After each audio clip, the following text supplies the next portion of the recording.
Part 1, Sections 1 to 3 of Flatland. Recording by Ruth Golding. Flatland, A Romance of Many Dimensions by Edwin Abbott Abbott. To the inhabitants of space in general, and H.C. in particular, this work is dedicated by a humble native of Flatland, in the hope that even as he was initiated into the mysteries of 3 dimensions, having been previously conversant with only 2, so the citizens of that celestial region may aspire yet higher and higher to the secrets of 4, 5, or even 6 dimensions, thereby contributing to the enlargement of the imagination and the possible development of that most rare and excellent gift of modesty among the superior races of solid humanity. Part 1. This World. Be patient, for the world is broad and wide. Section 1. Of the nature of Flatland.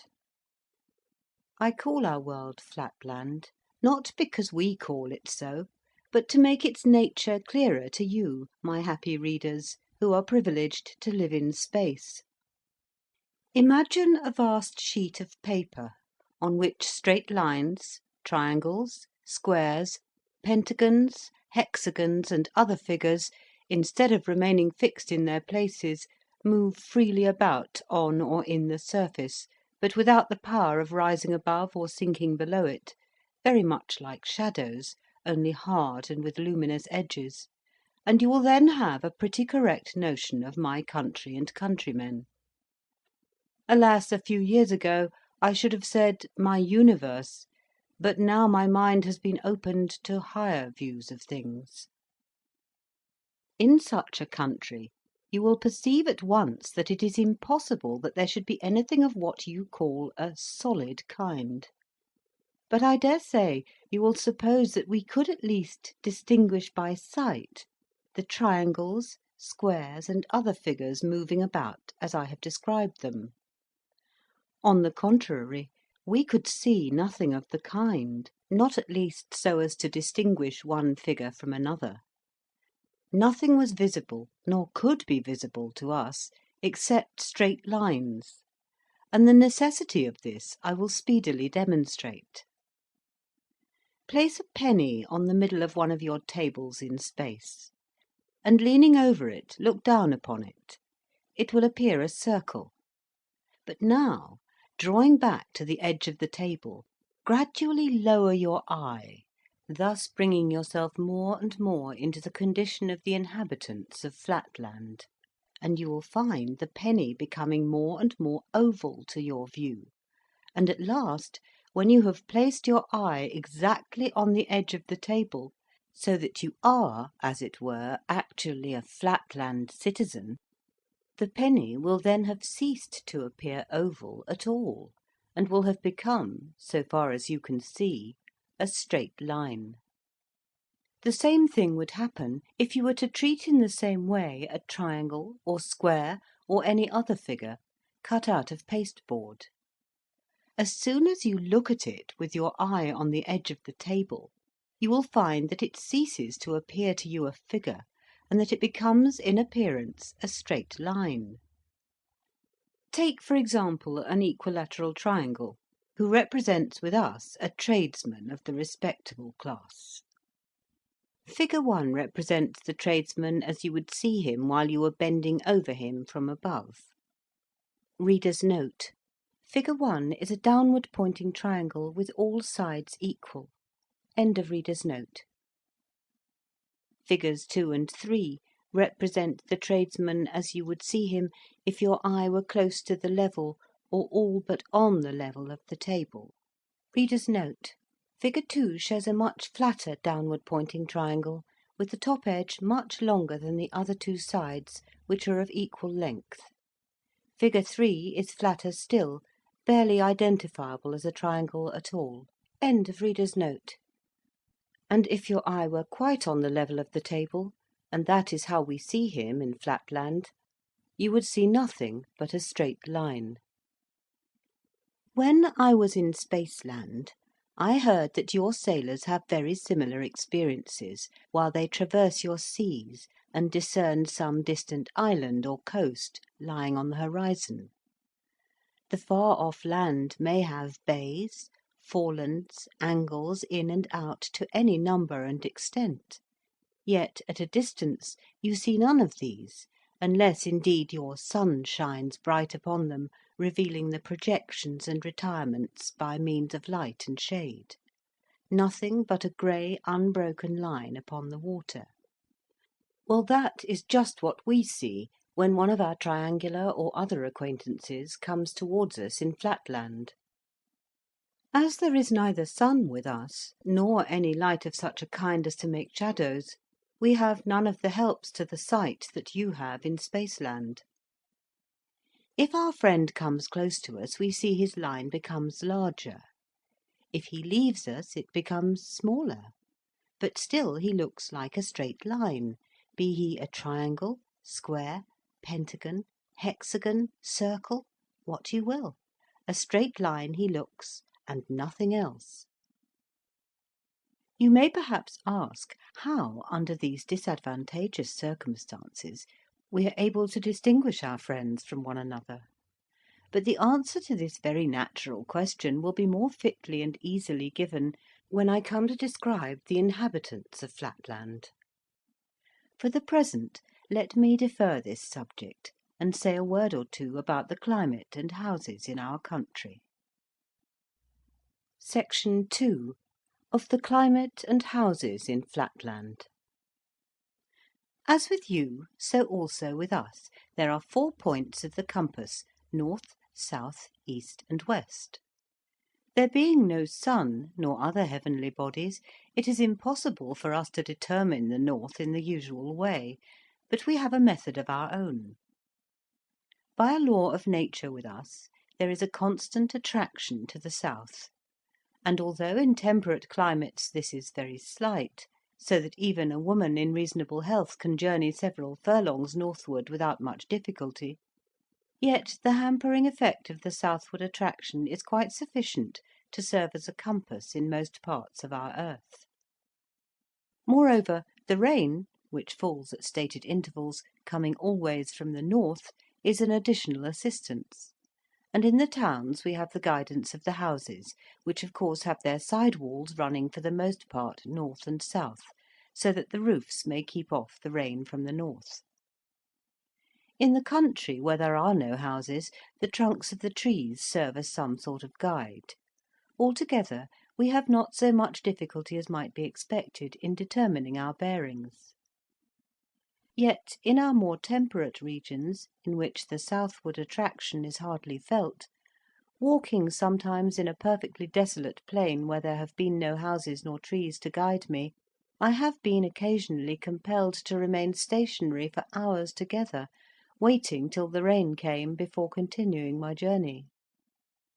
On the weak and aged, and especially on delicate females, the force of attraction tells much more heavily than on the robust of the male sex, so that it is a point of breeding, if you meet a lady in the street, always to give her the north side of the way.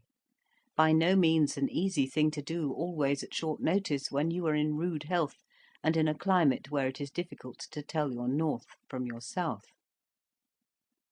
Windows there are none in our houses, for the light comes to us alike in our homes and out of them, by day and by night, equally at all times and in all places, whence we know not.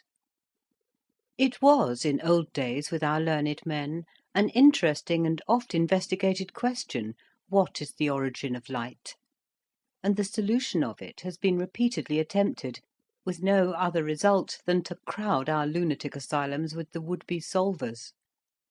Hence, after fruitless attempts to suppress such investigations indirectly by making them liable to a heavy tax, the legislature, in comparatively recent times, absolutely prohibited them. I, alas, I alone in Flatland, know now only too well the true solution of this mysterious problem, but my knowledge cannot be made intelligible to a single one of my countrymen, and I am mocked at, I, the sole possessor of the truths of space, and of the theory of the introduction of light from the world of 3 dimensions, as if I were the maddest of the mad. But a truce to these painful digressions. Let me return to our houses. The most common form for the construction of a house is 5-sided or pentagonal, as in the annexed figure. Reader's note: the figure shows a pentagon slightly skewed to the right, with 2 sides marked RO and OF, forming a point marked O to the north. The left or western side, which has a large opening marked men's door, is marked AR. The right or eastern side, which has a small opening marked women's door, is marked BF. The base or southern side is marked AB. End of reader's note. The 2 northern sides, RO, OF, constitute the roof, and for the most part have no doors. On the east is a small door for the women, on the west a much larger one for the men. The south side or floor is usually doorless. Square and triangular houses are not allowed, and for this reason: the angles of a square, and still more those of an equilateral triangle, being much more pointed than those of a pentagon, and the lines of inanimate objects, such as houses, being dimmer than the lines of men and women, it follows that there is no little danger lest the points of a square or triangular house residence might do serious injury to an inconsiderate or perhaps absent-minded traveller suddenly running against them; and therefore, as early as the 11th century of our era, triangular houses were universally forbidden by law, the only exceptions being fortifications, powder magazines, barracks, and other state buildings, which it is not desirable that the general public should approach without circumspection.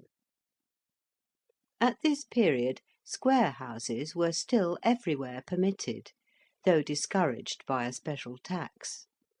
But about 3 centuries afterwards, the law decided that in all towns containing a population above 10,000, the angle of a pentagon was the smallest house angle that could be allowed consistently with the public safety. The good sense of the community has seconded the efforts of the legislature, and now, even in the country, the pentagonal construction has superseded every other. It is only now and then, in some very remote and backward agricultural district, that an antiquarian may still discover a square house. Section 3, concerning the inhabitants of Flatland. The greatest length or breadth of a full-grown inhabitant of Flatland may be estimated at about 11 of your inches. 12 inches may be regarded as a maximum. Our women are straight lines. Our soldiers and lowest classes of workmen are triangles with 2 equal sides, each about 11 inches long, and a base or third side so short, often not exceeding half an inch, that they form at their vertices a very sharp and formidable angle. Indeed, when their bases are of the most degraded type, not more than the 1/8 part of an inch in size, they can hardly be distinguished from straight lines or women, so extremely pointed are their vertices. With us, as with you, these triangles are distinguished from others by being called isosceles, and by this name I shall refer to them in the following pages. Our middle class consists of equilateral or equal-sided triangles. Our professional men and gentlemen are squares, to which class I myself belong, and 5-sided figures or pentagons. Next above these come the nobility, of whom there are several degrees, beginning at 6-sided figures or hexagons, and from thence rising in the number of their sides till they receive the honourable title of polygonal or many-sided. Finally, when the number of the sides becomes so numerous, and the sides themselves so small that the figure cannot be distinguished from a circle, he is included in the circular or priestly order, and this is the highest class of all. It is a law of nature with us that a male child shall have one more side than his father, so that each generation shall rise, as a rule, one step in the scale of development and nobility. Thus the son of a square is a pentagon, the son of a pentagon a hexagon, and so on. But this rule applies not always to the tradesmen, and still less often to the soldiers and to the workmen, who indeed can hardly be said to deserve the name of human figures, since they have not all their sides equal.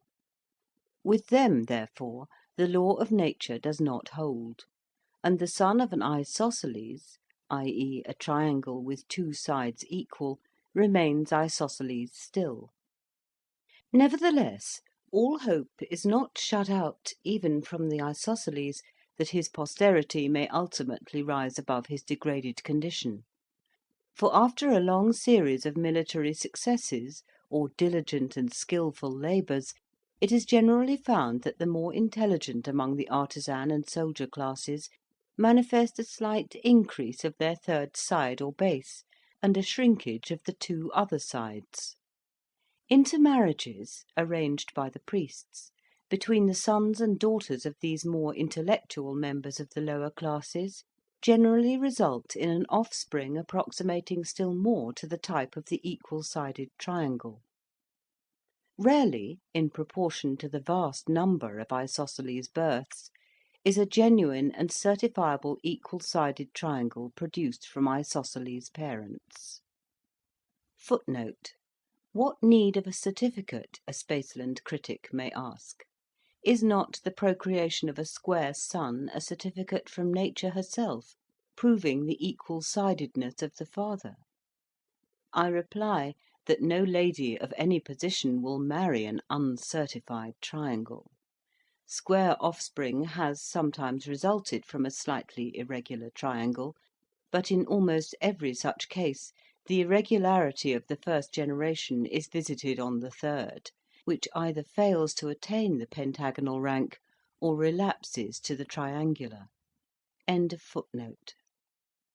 Such a birth requires, as its antecedents, not only a series of carefully arranged intermarriages, but also a long continued exercise of frugality and self-control on the part of the would-be ancestors of the coming equilateral, and a patient, systematic, and continuous development of the isosceles intellect through many generations.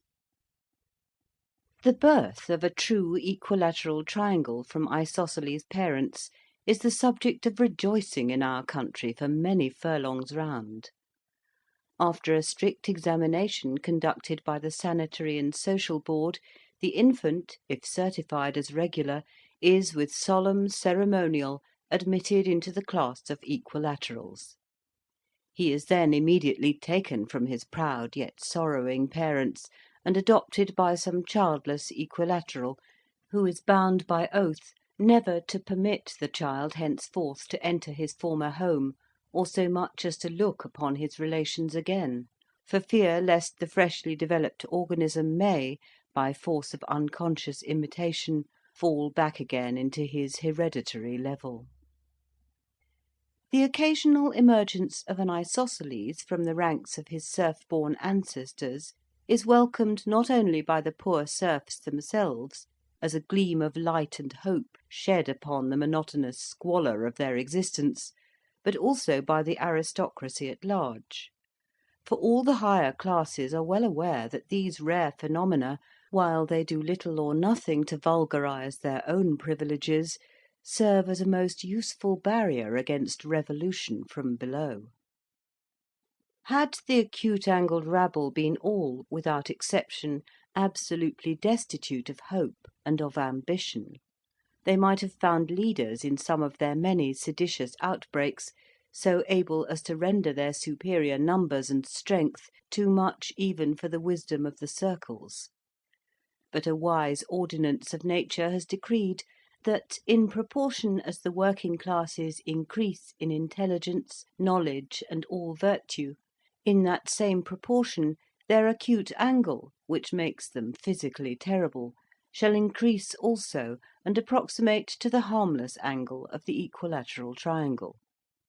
Thus, in the most brutal and formidable of the soldier class creatures, almost on a level with women in their lack of intelligence, it is found that, as they wax in the mental ability necessary to employ their tremendous penetrating power to advantage, so do they wane in the power of penetration itself. How admirable is this law of compensation, and how perfect a proof of the natural fitness and, I may almost say, the divine origin of the aristocratic constitution of the states in Flatland. By a judicious use of this law of nature, the polygons and circles are almost always able to stifle sedition in its very cradle, taking advantage of the irrepressible and boundless hopefulness of the human mind. Art also comes to the aid of law and order. It is generally found possible, by a little artificial compression or expansion on the part of the state physicians, to make some of the more intelligent leaders of a rebellion perfectly regular, and to admit them at once into the privileged classes. A much larger number, who are still below the standard, allured by the prospect of being ultimately ennobled, are induced to enter the state hospitals, where they are kept in honourable confinement for life. One or two alone of the more obstinate, foolish, and hopelessly irregular are led to execution. Then the wretched rabble of the isosceles, planless and leaderless, are either transfixed without resistance by the small body of their brethren, whom the chief circle keeps in pay for emergencies of this kind, or else more often, by means of jealousies and suspicions skilfully fomented among them by the circular party, they are stirred to mutual warfare, and perish by one another's angles. No less than 120 rebellions are recorded in our annals, besides minor outbreaks numbered at 235, and they have all ended thus. End of Part 1, Section 3. Recording by Ruth Golding.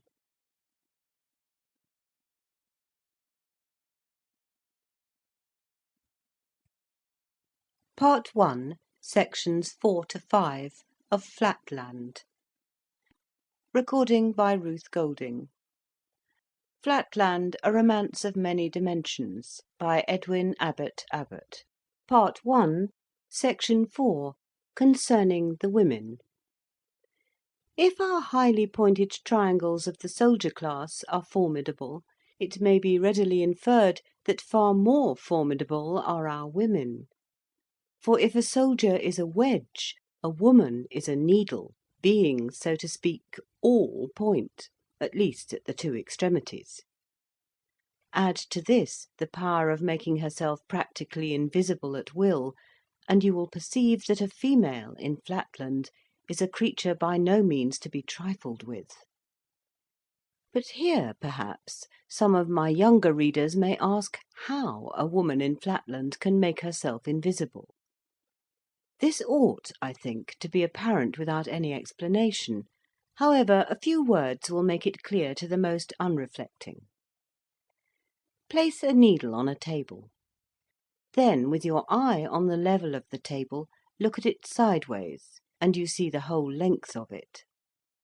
But look at it endways, and you see nothing but a point. It has become practically invisible. Just so is it with one of our women. When her side is turned towards us, we see her as a straight line. When the end containing her eye or mouth, for with us these two organs are identical, is the part that meets our eye, then we see nothing but a highly lustrous point.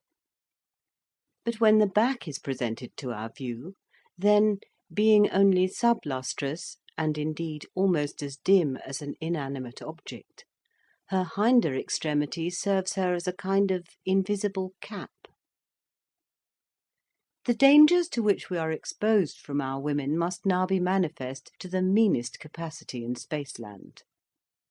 If even the angle of a respectable triangle in the middle class is not without its dangers, if to run against a working man involves a gash, if collision with an officer of the military class necessitates a serious wound, if a mere touch from the vertex of a private soldier brings with it danger of death, what can it be to run against a woman except absolute and immediate destruction? And when a woman is invisible, or visible only as a dim sub-lustrous point, how difficult must it be, even for the most cautious, always to avoid collision? Many are the enactments made at different times in the different states of Flatland in order to minimise this peril; and in the southern and less temperate climates, where the force of gravitation is greater, and human beings more liable to casual and involuntary motions, the laws concerning women are naturally much more stringent. But a general view of the code may be obtained from the following summary. 1. Every house shall have one entrance in the eastern side for the use of females only, by which all females shall enter in a becoming and respectful manner, and not by the men's or western door. Footnote: when I was in Spaceland, I understood that some of your priestly circles have in the same way a separate entrance for villagers, farmers, and teachers of board schools. Spectator, September 1884, page 1255. That they may approach in a becoming and respectful manner. End of footnote. 2. No female shall walk in any public place without continually keeping up her peace cry, under penalty of death. 3. Any female duly certified to be suffering from St. Vitus's dance, fits, chronic cold accompanied by violent sneezing, or any disease necessitating involuntary motions, shall be instantly destroyed. In some of the states there is an additional law forbidding females under penalty of death from walking or standing in any public place without moving their backs constantly from right to left, so as to indicate their presence to those behind them. Others oblige a woman, when travelling, to be followed by one of her sons or servants, or by her husband. Others confine women altogether to their houses, except during the religious festivals. But it has been found by the wisest of our circles or statesmen that the multiplication of restrictions on females tends not only to the debilitation and diminution of the race, but also to the increase of domestic murders, to such an extent that a state loses more than it gains by a too prohibitive code.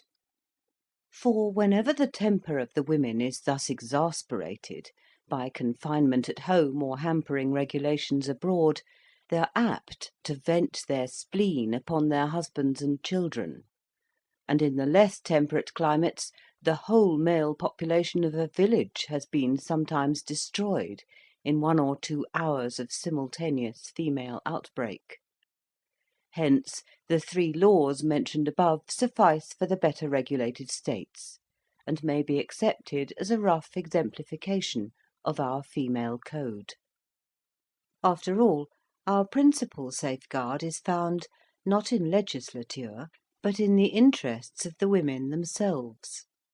For, although they can inflict instantaneous death by a retrograde movement, yet, unless they can at once disengage their stinging extremity from the struggling body of their victim, their own frail bodies are liable to be shattered. The power of fashion is also on our side. I pointed out that in some less civilized states no female is suffered to stand in any public place without swaying her back from right to left. This practice has been universal among ladies of any pretensions to breeding in all well-governed states, as far back as the memory of figures can reach. It is considered a disgrace to any state that legislation should have to enforce what ought to be, and is in every respectable female, a natural instinct. The rhythmical and, if I may say so, well-modulated undulation of the back in our ladies of circular rank is envied and imitated by the wife of a common equilateral, who can achieve nothing beyond a mere monotonous swing, like the ticking of a pendulum. And the regular tick of the equilateral is no less admired and copied by the wife of the progressive and aspiring isosceles, in the females of whose family no back motion of any kind has become as yet a necessity of life. Hence, in every family of position and consideration, back motion is as prevalent as time itself, and the husbands and sons in these households enjoy immunity, at least from invisible attacks. Not that it must be for a moment supposed that our women are destitute of affection, but unfortunately the passion of the moment predominates in the frail sex over every other consideration. This is, of course, a necessity arising from their unfortunate conformation. For as they have no pretensions to an angle, being inferior in this respect to the very lowest of the isosceles, they are consequently wholly devoid of brain power, and have neither reflection, judgment, nor forethought, and hardly any memory. Hence, in their fits of fury, they remember no claims and recognise no distinctions. I have actually known a case where a woman has exterminated her whole household, and half an hour afterwards, when her rage was over and the fragments swept away, has asked what has become of her husband and her children. Obviously, then, a woman is not to be irritated as long as she is in a position where she can turn round. When you have them in their apartments, which are constructed with a view to denying them that power, you can say and do what you like, for they are then wholly impotent for mischief, and will not remember a few minutes hence the incident for which they may be at this moment threatening you with death, nor the promises which you may have found it necessary to make in order to pacify their fury. On the whole, we get on pretty smoothly in our domestic relations, except in the lower strata of the military classes. There the want of tact and discretion on the part of the husbands produces at times indescribable disasters. Relying too much on the offensive weapons of their acute angles instead of the defensive organs of good sense and seasonable simulations, these reckless creatures too often neglect the prescribed construction of the women's apartments, or irritate their wives by ill-advised expressions out of doors, which they refuse immediately to retract. Moreover, a blunt and stolid regard for literal truth indisposes them to make those lavish promises by which the more judicious circle can in a moment pacify his consort. The result is massacre. Not, however, without its advantages, as it eliminates the more brutal and troublesome of the isosceles, and by many of our circles the destructiveness of the thinner sex is regarded as one among many providential arrangements for suppressing redundant population and nipping revolution in the bud. Yet even in our best regulated and most approximately circular families, I cannot say that the ideal of family life is so high as with you in Spaceland. There is peace, in so far as the absence of slaughter may be called by that name, but there is necessarily little harmony of tastes or pursuits, and the cautious wisdom of the circles has ensured safety at the cost of domestic comfort.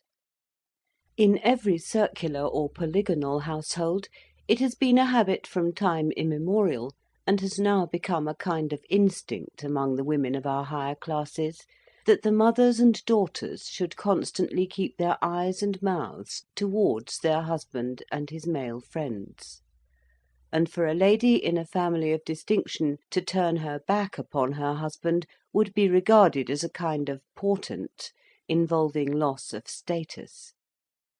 But, as I shall soon show, this custom, though it has the advantage of safety, is not without its disadvantages.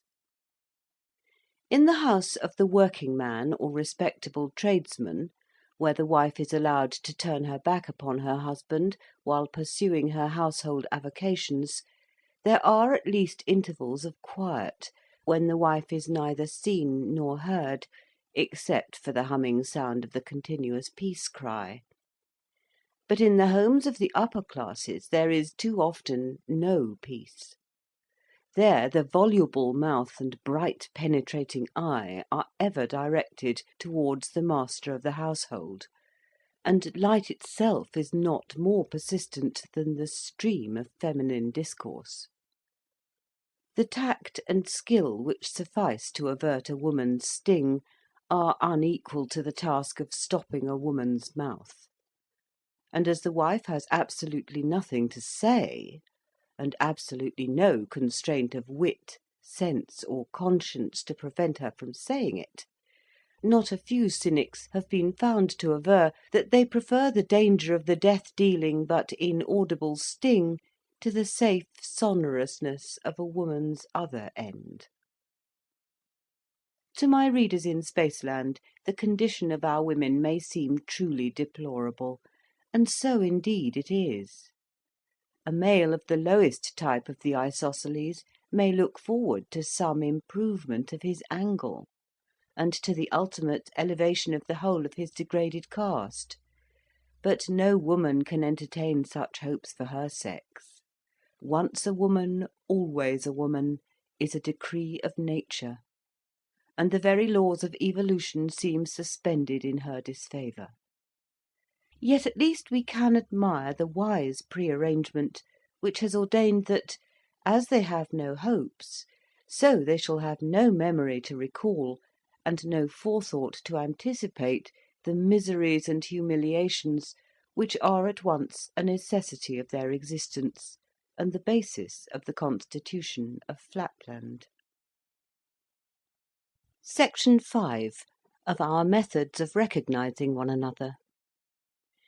You, who are blessed with shade as well as light, you who are gifted with 2 eyes, endowed with a knowledge of perspective, and charmed with the enjoyment of various colours, you who can actually see an angle, and contemplate the complete circumference of a circle in the happy region of the 3 dimensions, how shall I make clear to you the extreme difficulty which we in Flatland experience in recognizing one another's configurations?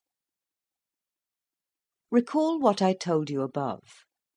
All beings in Flatland, animate or inanimate, no matter what their form, present to our view the same or nearly the same appearance, viz., that of a straight line. How then can one be distinguished from another where all appear the same? The answer is threefold. The first means of recognition is the sense of hearing, which with us is far more highly developed than with you, and which enables us not only to distinguish by the voice our personal friends, but even to discriminate between different classes, at least so far as concerns the 3 lowest orders, the equilateral, the square, and the pentagon, for of the isosceles I take no account. But as we ascend in the social scale, the process of discriminating and being discriminated by hearing increases in difficulty, partly because voices are assimilated, partly because the faculty of voice discrimination is a plebeian virtue not much developed among the aristocracy. And wherever there is any danger of imposture, we cannot trust to this method. Amongst our lowest orders, the vocal organs are developed to a degree more than correspondent with those of hearing, so that an isosceles can easily feign the voice of a polygon, and with some training, that of a circle himself. A second method is therefore more commonly resorted to. Feeling is, among our women and lower classes, about our upper classes I shall speak presently, the principal test of recognition, at all events between strangers, and when the question is, not as to the individual, but as to the class. What, therefore, introduction is among the higher classes in Spaceland, that the process of feeling is with us. Permit me to ask you to feel and be felt by my friend Mr. So-and-so is, still among the more old-fashioned of our country gentlemen in districts remote from towns, the customary formula for a Flatland introduction. But in the towns, and among men of business, the words "be felt by" are omitted, and the sentence is abbreviated to "Let me ask you to feel Mr. So-and-so," although it is assumed, of course, that the feeling is to be reciprocal. Among our still more modern and dashing young gentlemen, who are extremely averse to superfluous effort, and supremely indifferent to the purity of their native language, the formula is still further curtailed by the use of "to feel" in a technical sense, meaning to recommend for the purposes of feeling and being felt. And at this moment the slang of polite or fast society in the upper classes sanctions such a barbarism as "Mr. Smith, permit me to feel you, Mr. Jones." Let not my reader, however, suppose that feeling is with us the tedious process that it would be with you, or that we find it necessary to feel right round all the sides of every individual before we determine the class to which he belongs. Long practice and training, begun in the schools and continued in the experience of daily life, enable us to discriminate at once by the sense of touch between the angles of an equal-sided triangle, square, and pentagon. And I need not say that the brainless vertex of an acute-angled isosceles is obvious to the dullest touch. It is therefore not necessary, as a rule, to do more than feel a single angle of any individual, and this, once ascertained, tells us the class of the person whom we are addressing, unless, indeed, he belongs to the higher sections of the nobility. There the difficulty is much greater. Even a Master of Arts in our University of Wentbridge has been known to confuse a 10-sided with a 12-sided polygon, and there is hardly a Doctor of Science, in or out of that famous University, who could pretend to decide promptly and unhesitatingly between a 20-sided and a 24-sided member of the aristocracy. Those of my readers who recall the extracts I gave above from the legislative code concerning women will readily perceive that the process of introduction by contact requires some care and discretion. Otherwise the angles might inflict on the unwary feeler irreparable injury. It is essential for the safety of the feeler that the felt should stand perfectly still. A start, a fidgety shifting of the position, yes, even a violent sneeze, has been known before now to prove fatal to the incautious, and to nip in the bud many a promising friendship. Especially is this true among the lower classes of the triangles. With them, the eye is situated so far from their vertex that they can scarcely take cognizance of what goes on at that extremity of their frame. They are, moreover, of a rough, coarse nature, not sensitive to the delicate touch of the highly organised polygon. What wonder, then, if an involuntary toss of the head has ere now deprived the state of a valuable life? I have heard that my excellent grandfather, one of the least irregular of his unhappy isosceles class, who indeed obtained, shortly before his decease, 4 out of 7 votes from the Sanitary and Social Board for passing him into the class of the equal-sided, often deplored with a tear in his venerable eye a miscarriage of this kind, which had occurred to his great-great-great-grandfather, a respectable working man with an angle or brain of 59 degrees 30 minutes.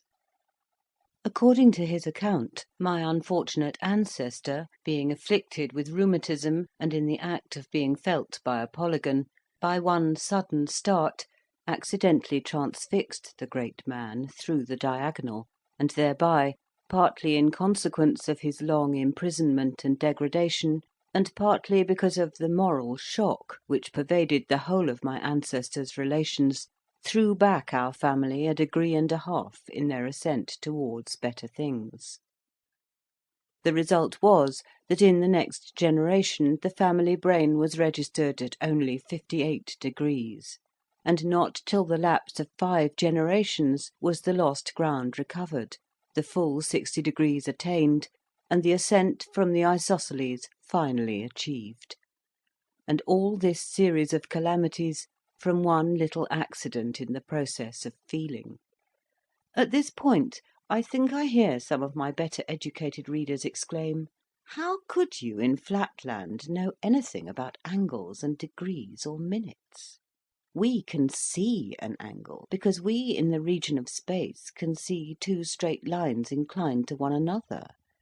But you, who can see nothing but one straight line at a time, or at all events only a number of bits of straight lines all in one straight line, how can you ever discern any angle, and much less register angles of different sizes?" I answer that though we cannot see angles, we can infer them, and this with great precision. Our sense of touch, stimulated by necessity, and developed by long training, enables us to distinguish angles far more accurately than your sense of sight, when unaided by a rule or measure of angles. Nor must I omit to explain that we have great natural helps. It is with us a law of nature that the brain of the isosceles class shall begin at half a degree, or 30 minutes, and shall increase, if it increases at all, by half a degree in every generation, until the goal of 60 degrees is reached, when the condition of serfdom is quitted and the freeman enters the class of regulars. Consequently, nature herself supplies us with an ascending scale or alphabet of angles for half a degree up to 60 degrees, specimens of which are placed in every elementary school throughout the land. Owing to occasional retrogressions, to still more frequent moral and intellectual stagnation, and to the extraordinary fecundity of the criminal and vagabond classes, there is always a vast superfluity of individuals of the half-degree and single-degree class, and a fair abundance of specimens up to 10 degrees. These are absolutely destitute of civic rights, and a great number of them, not having even intelligence enough for the purposes of warfare, are devoted by the state to the service of education. Fettered immovably so as to remove all possibility of danger, they are placed in the classrooms of our infant schools, and there they are utilised by the Board of Education for the purpose of imparting to the offspring of the middle classes that tact and intelligence of which these wretched creatures themselves are utterly devoid. In some states the specimens are occasionally fed and suffered to exist for several years, but in the more temperate and better regulated regions it is found in the long run more advantageous for the educational interests of the young to dispense with food, and to renew the specimens every month, which is about the average duration of the foodless existence of the criminal class. In the cheaper schools, what is gained by the longer existence of the specimens is lost, partly in the expenditure for food, and partly in the diminished accuracy of the angles, which are impaired after a few weeks of constant feeling. Nor must we forget to add, in enumerating the advantages of the more expensive system, that it tends, though slightly yet perceptibly, to the diminution of the redundant isosceles population, an object which every statesman in Flatland constantly keeps in view.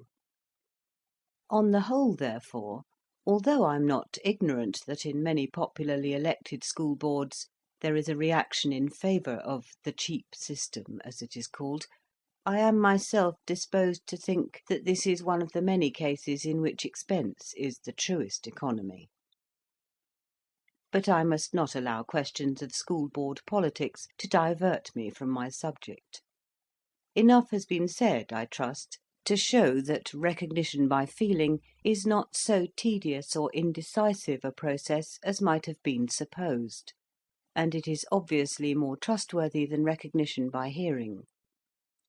Still, there remain, as has been pointed out above, the objection that this method is not without danger.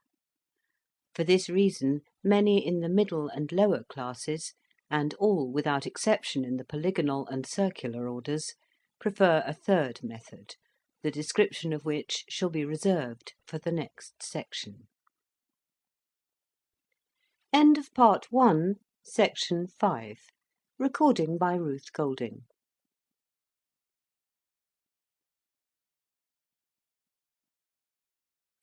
Part 1, Sections 6 and 7 of Flatland. Recording by Ruth Golding. Flatland, A Romance of Many Dimensions, by Edwin Abbott Abbott. Part 1, Section 6, of Recognition by Sight. I am about to appear very inconsistent. In previous sections I have said that all figures in Flatland present the appearance of a straight line, and it was added or implied that it is consequently impossible to distinguish by the visual organ between individuals of different classes. Yet now I am about to explain to my Spaceland critics how we are able to recognise one another by the sense of sight. If, however, the reader will take the trouble to refer to the passage in which recognition by feeling is stated to be universal, he will find this qualification: among the lower classes. It is only among the higher classes, and in our more temperate climates, that sight recognition is practised. That this power exists in any regions and for any classes is the result of fog, which prevails during the greater part of the year in all parts, save the torrid zones. That which is with you in Spaceland an unmixed evil, blotting out the landscape, depressing the spirits, and enfeebling the health, is by us recognised as a blessing scarcely inferior to air itself, and as the nurse of arts and parent of sciences. But let me explain my meaning without further eulogies on this beneficent element. If fog were non-existent, all lines would appear equally and indistinguishably clear. And this is actually the case in those unhappy countries in which the atmosphere is perfectly dry and transparent. But wherever there is a rich supply of fog, objects that are at a distance, say, of 3 feet, are appreciably dimmer than those at a distance of 2 feet 11 inches. And the result is that by careful and constant experimental observation of comparative dimness and clearness, we are enabled to infer with great exactness the configuration of the object observed. An instance will do more than a volume of generalities to make my meaning clear. Suppose I see 2 individuals approaching, whose rank I wish to ascertain. They are, we will suppose, a merchant and a physician, or, in other words, an equilateral triangle and a pentagon. How am I to distinguish them? Reader's note: the following paragraph makes reference to an accompanying diagram. Diagram 1 is a rightward pointing equilateral triangle, the vertical left-hand side of which is marked BC, the other 2 sides being marked BA and CA. Dotted lines are drawn from B and C to a point further to the right to form an isosceles triangle. The far right-hand point of this triangle represents the eye of the observer, and a horizontal dotted arrow pointing left from it indicates his eye-glance. A broad vertical line, DAE, is drawn to indicate what the observer sees. DAE is bright at the centre and darkens sharply towards its ends. End of reader's note. It will be obvious to every child in Spaceland who has touched the threshold of geometrical studies that if I can bring my eye so that its glance may bisect an angle, A, of the approaching stranger, my view will lie, as it were, evenly between his 2 sides that are next to me, viz. CA and AB, so that I shall contemplate the two impartially, and both will appear of the same size. Now, in the case of one, the merchant, what shall I see? I shall see a straight line, DAE, in which the middle point, A, will be very bright because it is nearest to me. But on either side the line will shade away rapidly into dimness, because the sides AC and AB recede rapidly into the fog, and what appear to me as the merchant's extremities, viz. D and E, will be very dim indeed. Reader's note: the following paragraph makes reference to an accompanying diagram. Diagram 2 is a regular pentagon sitting on a horizontal base, with C1 at the apex, A1 at middle right, and B1 at lower right. Longer dotted lines are drawn out towards the right, upwards from B1 and downwards from C1 to form an irregular pentagon. The far right-hand point of the extended pentagon represents the eye of the observer, and a dotted arrow pointing from it towards the centre of the lower left edge of the pentagon indicates his eye glance. Again, a broad line D1, A1, E1 parallel to the lower left edge of the pentagon is drawn to indicate what the observer sees. D1, A1, E1 is bright at the centre and darkens very gradually towards its ends. End of reader's note. On the other hand, in the case of 2, the physician, though I shall here also see a line D1, A1, E1 with a bright centre A1, yet it will shade away less rapidly into dimness, because the sides A1C1, A1B1 recede less rapidly into the fog, and what appear to me the physician's extremities, viz. D1 and E1, will be not so dim as the extremities of the merchant. The reader will probably understand from these two instances how, after a very long training supplemented by constant experience, it is possible for the well-educated classes among us to discriminate with fair accuracy between the middle and lowest orders by the sense of sight. If my Spaceland patrons have grasped this general conception so far as to conceive the possibility of it, and not to reject my account as altogether incredible, I shall have attained all I can reasonably expect. Were I to attempt further details, I should only perplex. Yet, for the sake of the young and inexperienced, who may perchance infer, from the two simple instances I have given above of the manner in which I should recognise my father and my sons, that recognition by sight is an easy affair, it may be needful to point out that in actual life most of the problems of sight recognition are far more subtle and complex. If, for example, when my father, the triangle, approaches me, he happens to present his side to me instead of his angle, then, until I have asked him to rotate, or until I have edged my eye round him, I am for the moment doubtful whether he may not be a straight line, or, in other words, a woman. Reader's note: the following paragraph makes reference to an accompanying diagram. The diagram shows a hexagon with points at top and bottom. The vertical right-hand side is marked AB. Dotted lines are drawn downward from the topmost and upward from the bottommost points of the hexagon, and extended to the right until they meet, forming an irregular pentagon. The far right-hand point of the pentagon represents the eye of the observer. The line AB is extended to where it meets the dotted lines to form a broad vertical line CABD. The middle portion of this line, AB, is bright, and the outer portions darken towards C and D. End of reader's note. Again, when I am in the company of one of my two hexagonal grandsons, contemplating one of his sides, AB, full front, it will be evident from the accompanying diagram that I shall see one whole line, AB, in comparative brightness, shading off hardly at all at the ends, and two smaller lines, CA and BD, dim throughout and shading away into greater dimness toward the extremities C and D. But I must not give way to the temptation of enlarging on these topics.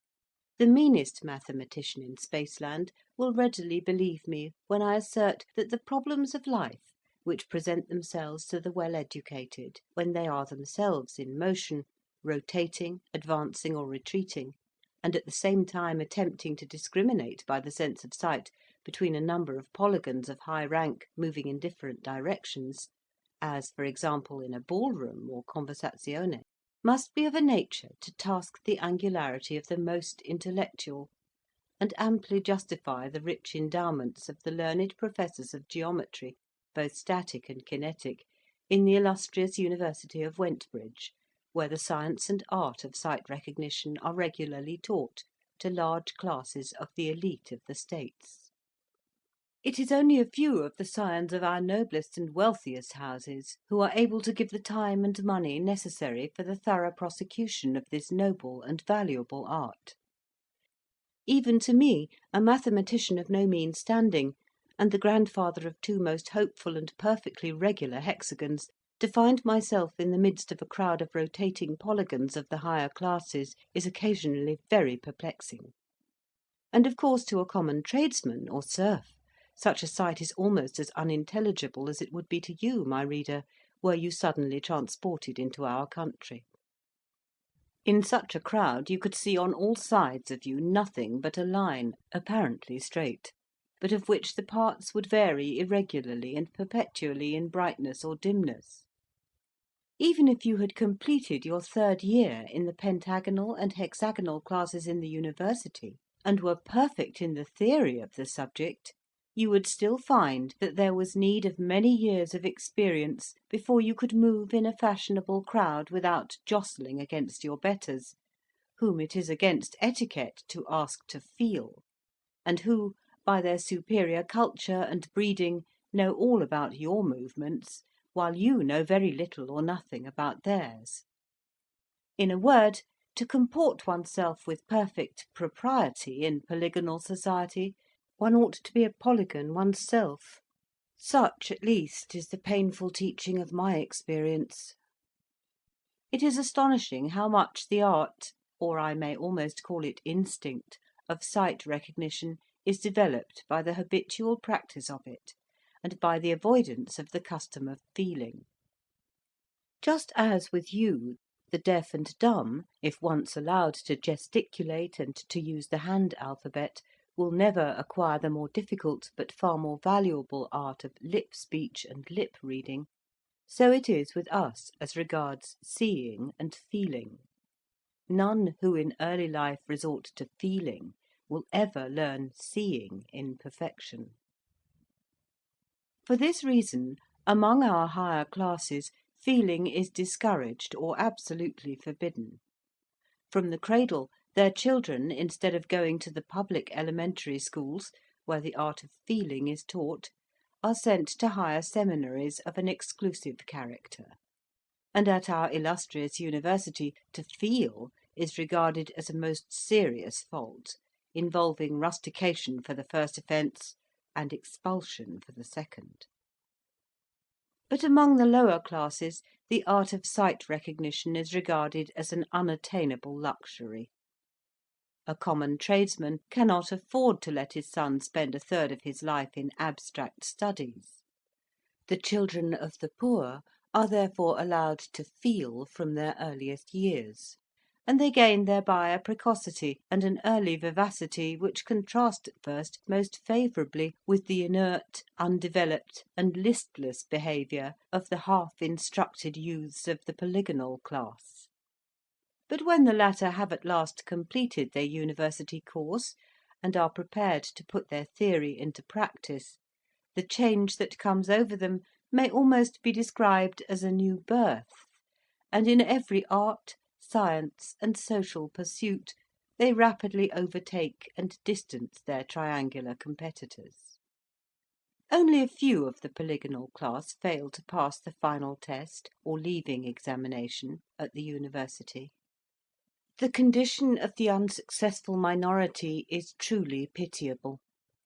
Rejected from the higher class, they are also despised by the lower. They have neither the matured and systematically trained powers of the polygonal bachelors and masters of arts, nor yet the native precocity and mercurial versatility of the youthful tradesman. The professions, the public services, are closed against them, and though in most states they are not actually debarred from marriage, yet they have the greatest difficulty in forming suitable alliances, as experience shows that the offspring of such unfortunate and ill-endowed parents is generally itself unfortunate, if not positively irregular.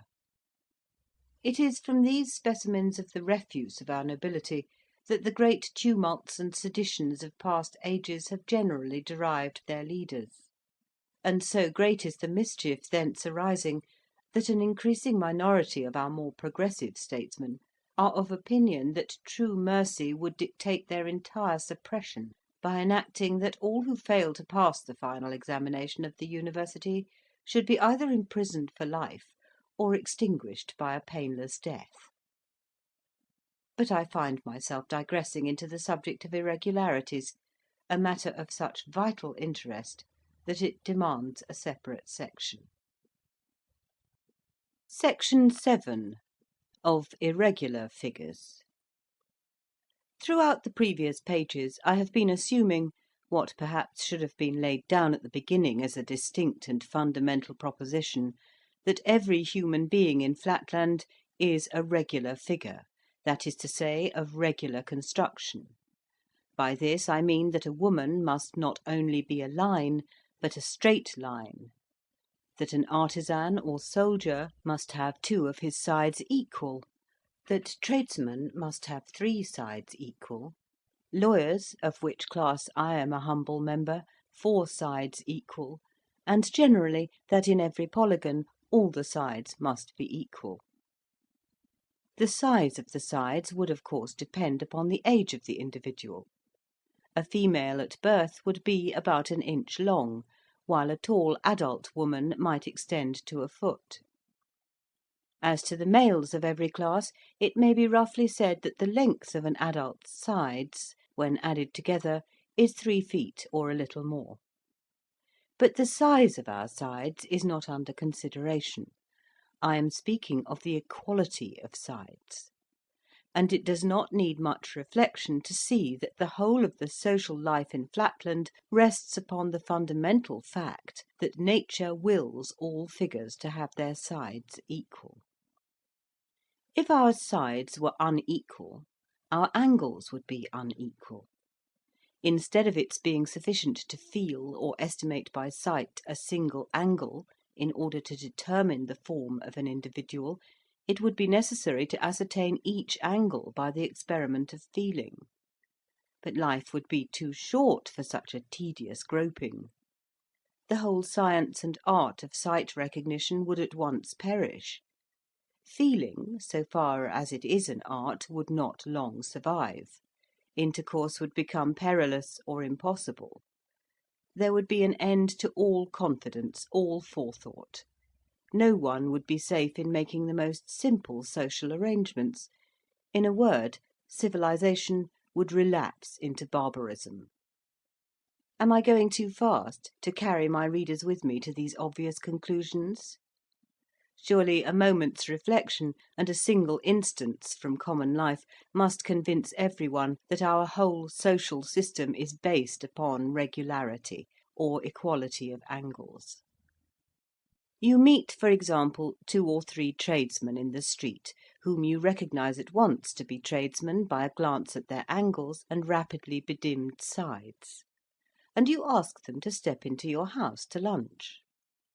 This you do at present with perfect confidence, because every one knows to an inch or 2 the area occupied by an adult triangle.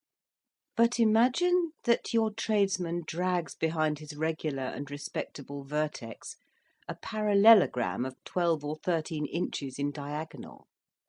What are you to do with such a monster sticking fast in your house door? But I am insulting the intelligence of my readers by accumulating details which must be patent to everyone who enjoys the advantages of a residence in Spaceland. Obviously, the measurements of a single angle would no longer be sufficient under such portentous circumstances. One's whole life would be taken up in feeling or surveying the perimeter of one's acquaintances. Already the difficulties of avoiding a collision in a crowd are enough to tax the sagacity of even a well-educated square. But if no one could calculate the regularity of a single figure in the company, all would be chaos and confusion, and the slightest panic would cause serious injuries, or, if there happened to be any women or soldiers present, perhaps considerable loss of life. Expediency therefore concurs with nature in stamping the seal of its approval upon regularity of conformation, nor has the law been backward in seconding their efforts. Irregularity of figure means with us the same as, or more than, a combination of moral obliquity and criminality with you, and is treated accordingly. There are not wanting, it is true, some promulgators of paradoxes who maintain that there is no necessary connection between geometrical and moral irregularity.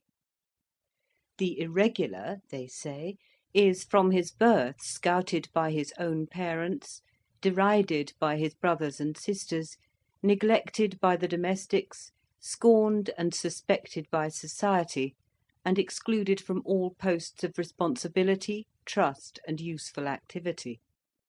His every movement is jealously watched by the police till he comes of age and presents himself for inspection. Then he is either destroyed, if he is found to exceed the fixed margin of deviation, or else immured in a government office as a clerk of the 7th class, prevented from marriage, forced to drudge at an uninteresting occupation for a miserable stipend, obliged to live and board at the office, and to take even his vacation under close supervision. What wonder that human nature, even in the best and purest, is embittered and perverted by such surroundings? All this very plausible reasoning does not convince me, as it has not convinced the wisest of our statesmen, that our ancestors erred in laying it down as an axiom of policy that the toleration of irregularity is incompatible with the safety of the state. Doubtless the life of an irregular is hard, but the interests of the greater number require that it shall be hard. If a man with a triangular front and a polygonal back were allowed to exist, and to propagate a still more irregular posterity, what would become of the arts of life? Are the houses and doors and churches in Flatland to be altered in order to accommodate such monsters? Are our ticket collectors to be required to measure every man's perimeter before they allow him to enter a theatre, or to take his place in a lecture room? Is an irregular to be exempted from the militia? And if not, how is he to be prevented from carrying desolation into the ranks of his comrades? Again, what irresistible temptations to fraudulent impostures must needs beset such a creature? How easy for him to enter a shop with his polygonal front foremost, and to order goods to any extent from a confiding tradesman! Let the advocates of a falsely called philanthropy plead as they may for the abrogation of the irregular penal laws, I, for my part, have never known an irregular who was not also what nature evidently intended him to be, a hypocrite, a misanthropist, and, up to the limits of his power, a perpetrator of all manner of mischief. Not that I should be disposed to recommend, at present, the extreme measures adopted in some states, where an infant whose angle deviates by half a degree from the correct angularity is summarily destroyed at birth. Some of our highest and ablest men, men of real genius, have during their earliest days laboured under deviations as great as, or even greater than 45 minutes. and the loss of their precious lives would have been an irreparable injury to the state. The art of healing also has achieved some of its most glorious triumphs in the compressions, extensions, trepannings, colligations, and other surgical or dietetic operations by which irregularity has been partly or wholly cured. Advocating therefore a via media, I would lay down no fixed or absolute line of demarcation, but at the period when the frame is just beginning to set, and when the medical board has reported that recovery is improbable, I would suggest that the irregular offspring be painlessly and mercifully consumed. End of section 7. Recording by Ruth Golding.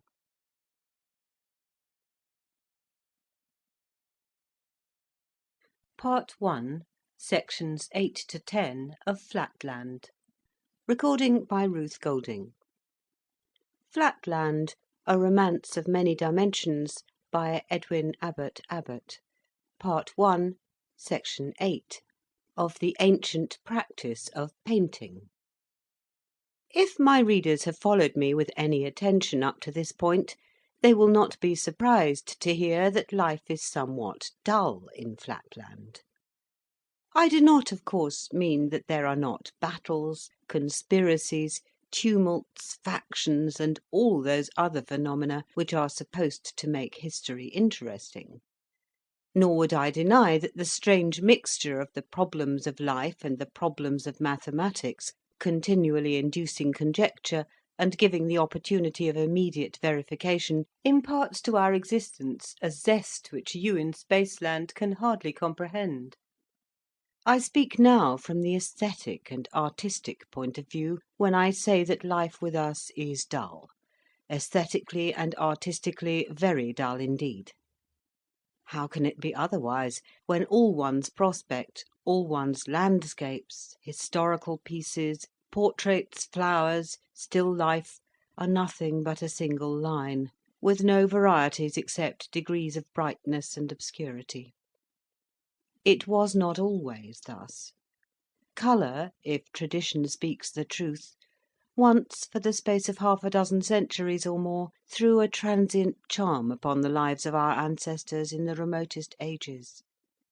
Some private individual, a pentagon whose name is variously reported, having casually discovered the constituents of the simpler colours and a rudimentary method of painting, is said to have begun by decorating first his house, then his slaves, then his father, his sons and grandsons, lastly himself.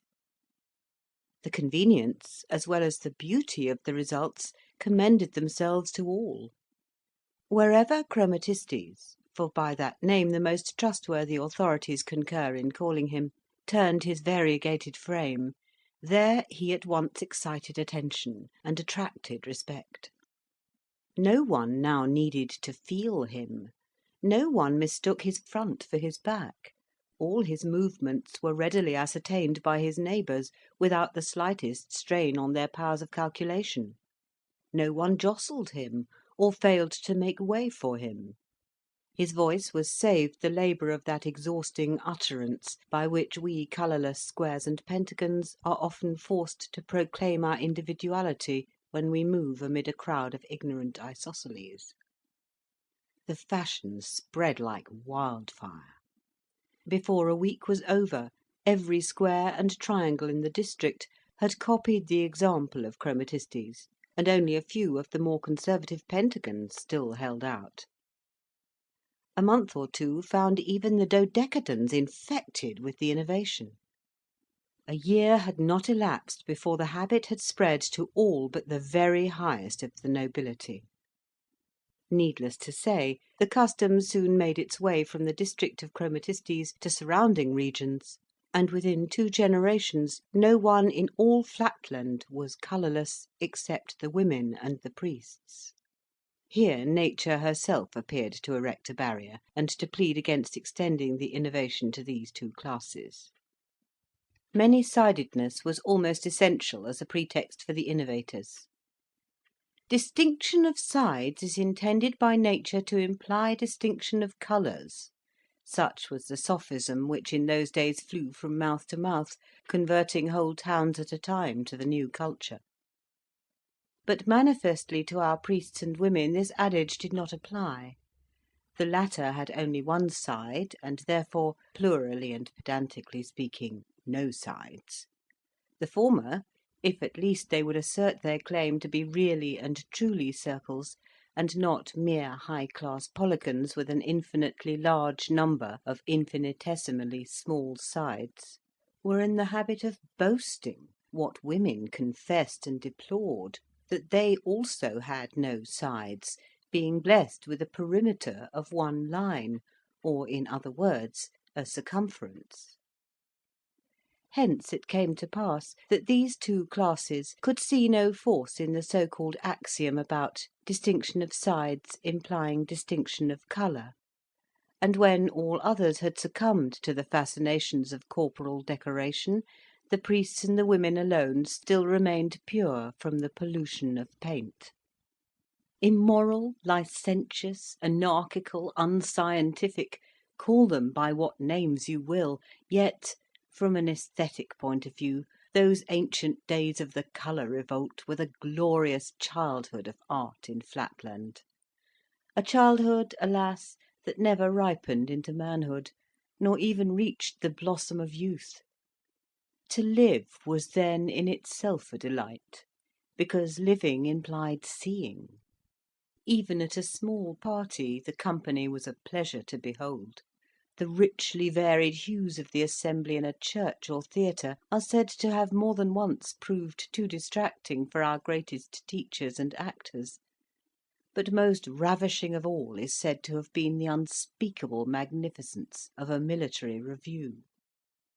The sight of a line of battle of 20,000 isosceles suddenly facing about and exchanging the sombre black of their bases for the orange and purple of the two sides including their acute angle; the militia of the equilateral triangles tricoloured in red, white, and blue; the mauve, ultramarine, gamboge, and burnt umber of the square artillerymen rapidly rotating near their vermilion guns; the dashing and flashing of the five-coloured and six-coloured pentagons and hexagons careering across the field in their offices of surgeons, geometricians, and aides-de-camp, all these may well have been sufficient to render credible the famous story how an illustrious circle, overcome by the artistic beauty of the forces under his command, threw aside his marshal's baton and his royal crown, exclaiming that he henceforth exchanged them for the artist's pencil.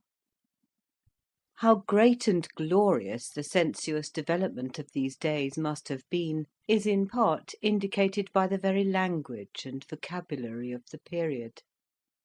The commonest utterances of the commonest citizens in the time of the colour revolt seem to have been suffused with a richer tinge of word or thought, and to that era we are even now indebted for our finest poetry, and for whatever rhythm still remains in the more scientific utterance of these modern days. Section 9 of the Universal Colour Bill. But meanwhile the intellectual arts were fast decaying.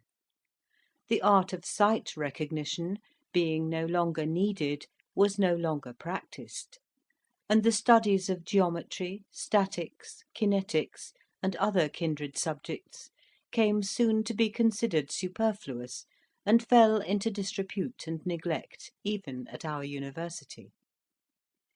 The inferior art of feeling speedily experienced the same fate at our elementary schools. Then the isosceles classes, asserting that the specimens were no longer used nor needed, and refusing to pay the customary tribute from the criminal classes to the service of education, waxed daily more numerous and more insolent on the strength of their immunity from the old burden, which had formerly exercised the twofold wholesome effect of at once taming their brutal nature and thinning their excessive numbers.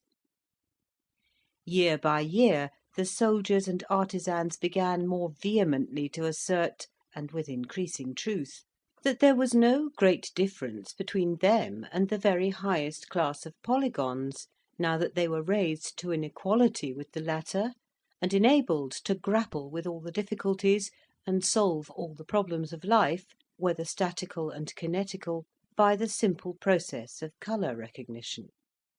Not content with the natural neglect into which sight recognition was falling, they began boldly to demand the legal prohibition of all monopolizing and aristocratic arts, and the consequent abolition of all endowments for the studies of sight recognition, mathematics, and feeling. Soon they began to insist that inasmuch as colour, which was a second nature, had destroyed the need of aristocratic distinctions, the law should follow in the same path, and that henceforth all individuals and all classes should be recognized as absolutely equal and entitled to equal rights. Finding the higher orders wavering and undecided, the leaders of the revolution advanced still further in their requirements, and at last demanded that all classes alike, the priests and the women not excepted, should do homage to colour by submitting to be painted. When it was objected that priests and women had no sides, they retorted that nature and expediency concurred in dictating that the front half of every human being, that is to say, the half containing his eye and mouth, should be distinguishable from his hinder half. They therefore brought before a general and extraordinary assembly of all the states of Flatland a bill proposing that in every woman the half containing the eye and mouth should be coloured red, and the other half green. The priests were to be painted in the same way, red being applied to that semicircle in which the eye and mouth formed the middle point, while the other or hinder semicircle was to be coloured green.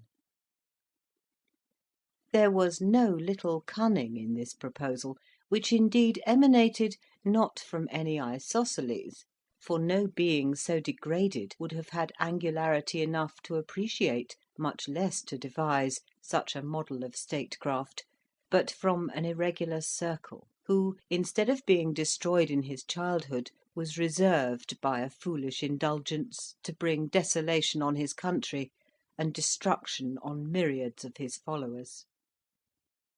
On the one hand, the proposition was calculated to bring the women in all classes over to the side of the chromatic innovation; for by assigning to the women the same two colours as were assigned to the priests, the revolutionists thereby ensured that in certain positions every woman would appear like a priest, and be treated with corresponding respect and deference, a prospect that could not fail to attract the female sex in a mass.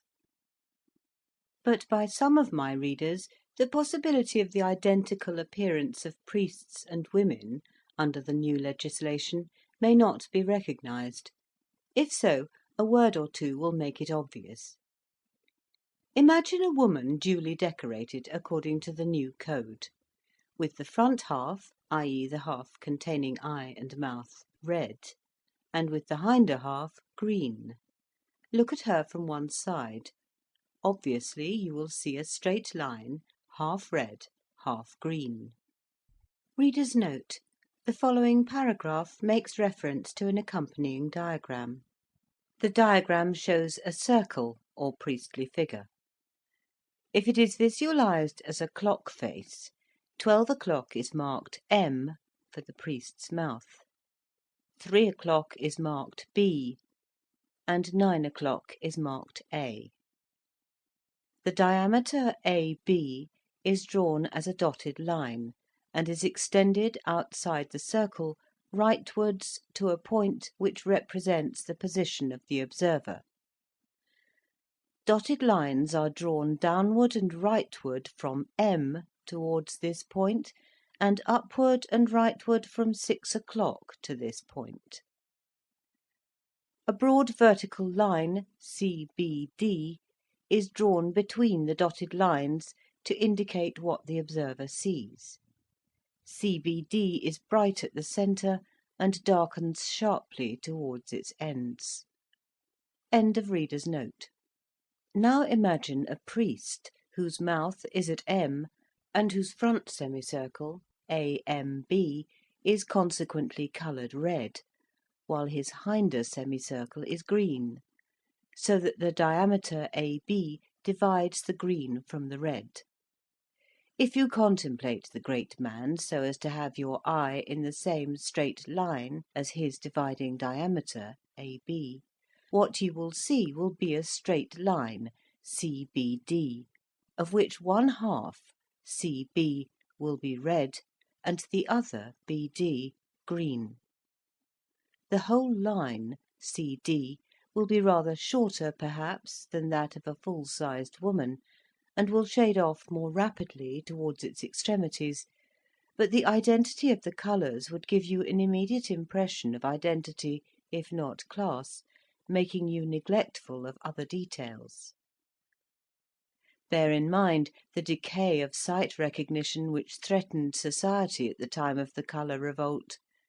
Add, too, the certainty that women would speedily learn to shade off their extremities so as to imitate the circles. It must then be surely obvious to you, my dear reader, that the Colour Bill placed us under a great danger of confounding a priest with a young woman. How attractive this prospect must have been to the frail sex may readily be imagined. They anticipated with delight the confusion that would ensue. At home they might hear political and ecclesiastical secrets intended not for them but for their husbands and brothers, and might even issue commands in the name of a priestly circle. Out of doors the striking combination of red and green, without addition of any other colours, would be sure to lead the common people into endless mistakes, and the women would gain whatever the circles lost in the deference of the passers-by.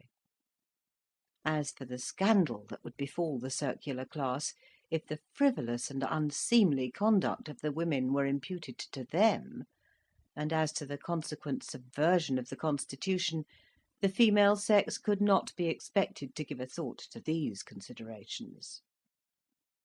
Even in the households of the circles, the women were all in favour of the universal colour bill.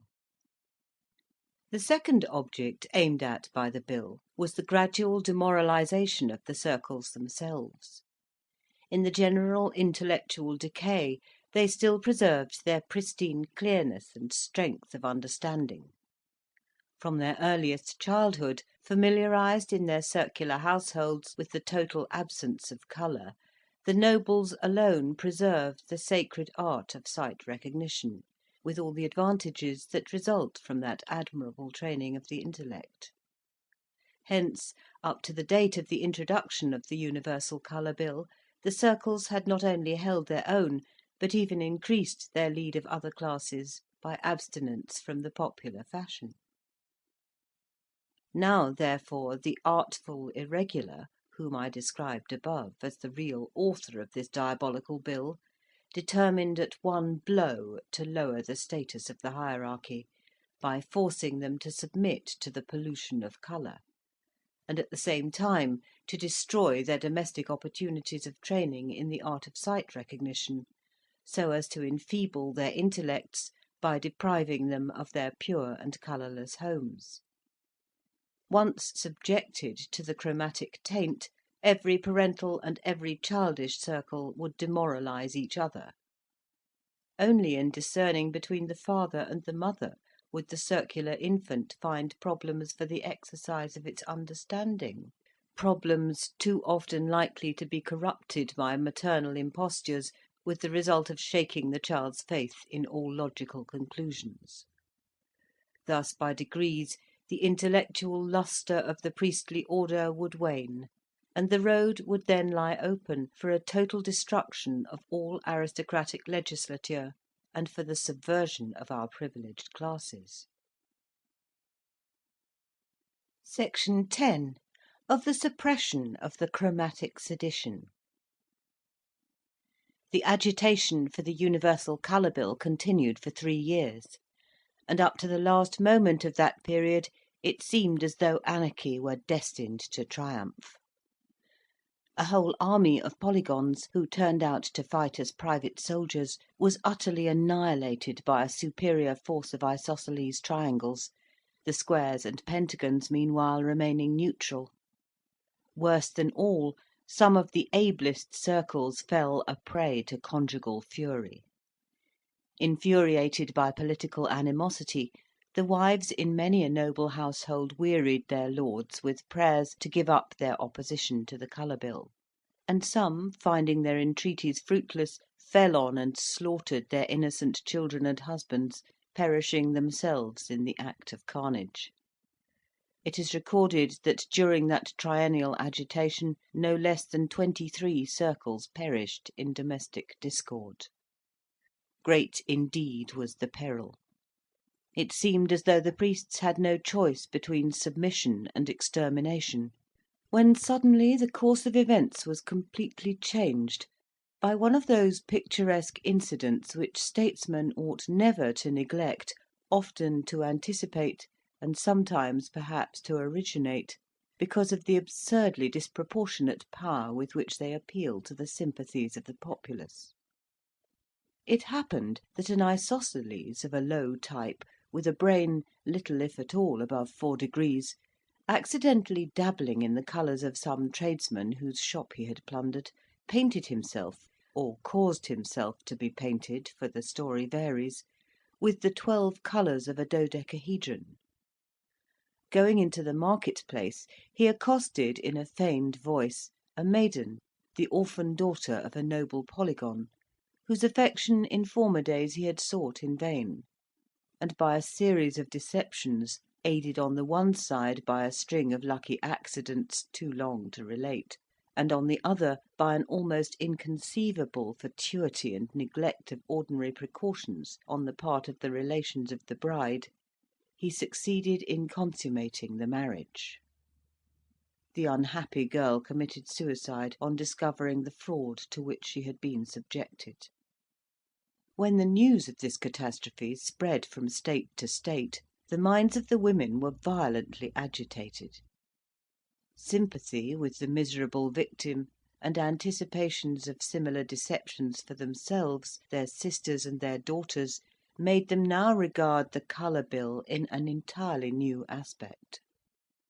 Not a few openly avowed themselves converted to antagonism. The rest needed only a slight stimulus to make a similar avowal.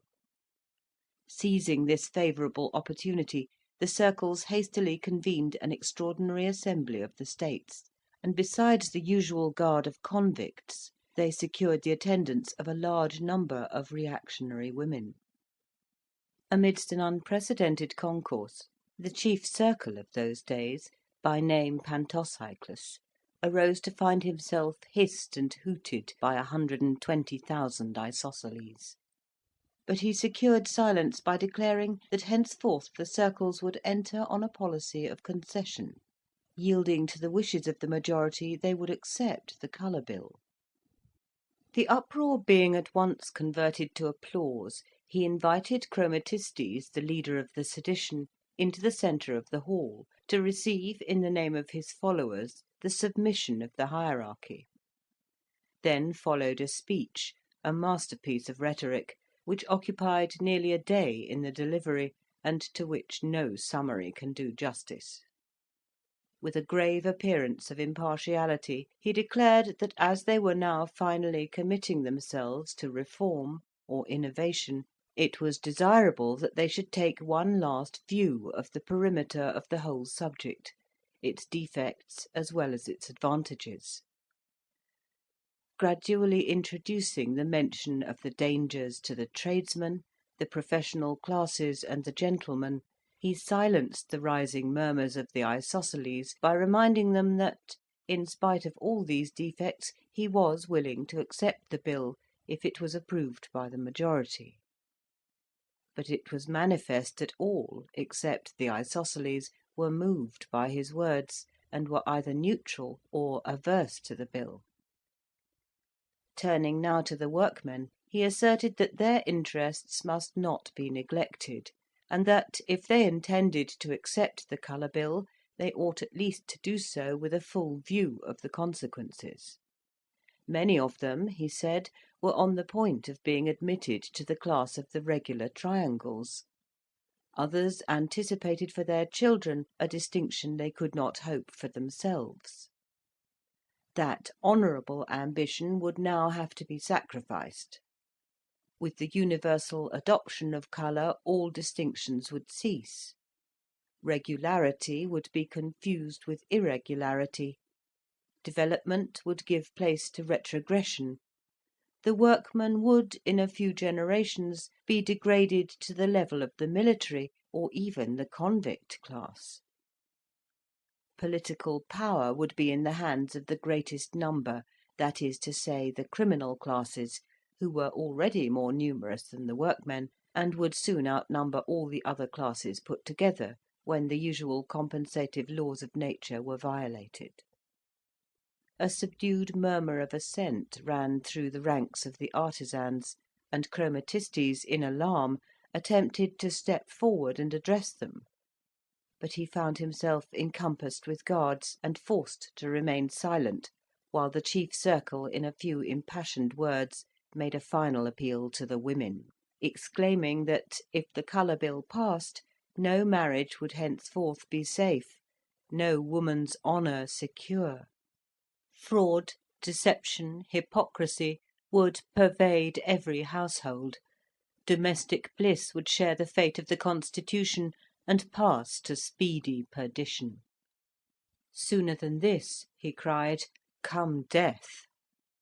At these words, which were the preconcerted signal for action, the isosceles convicts fell on and transfixed the wretched Chromatistes.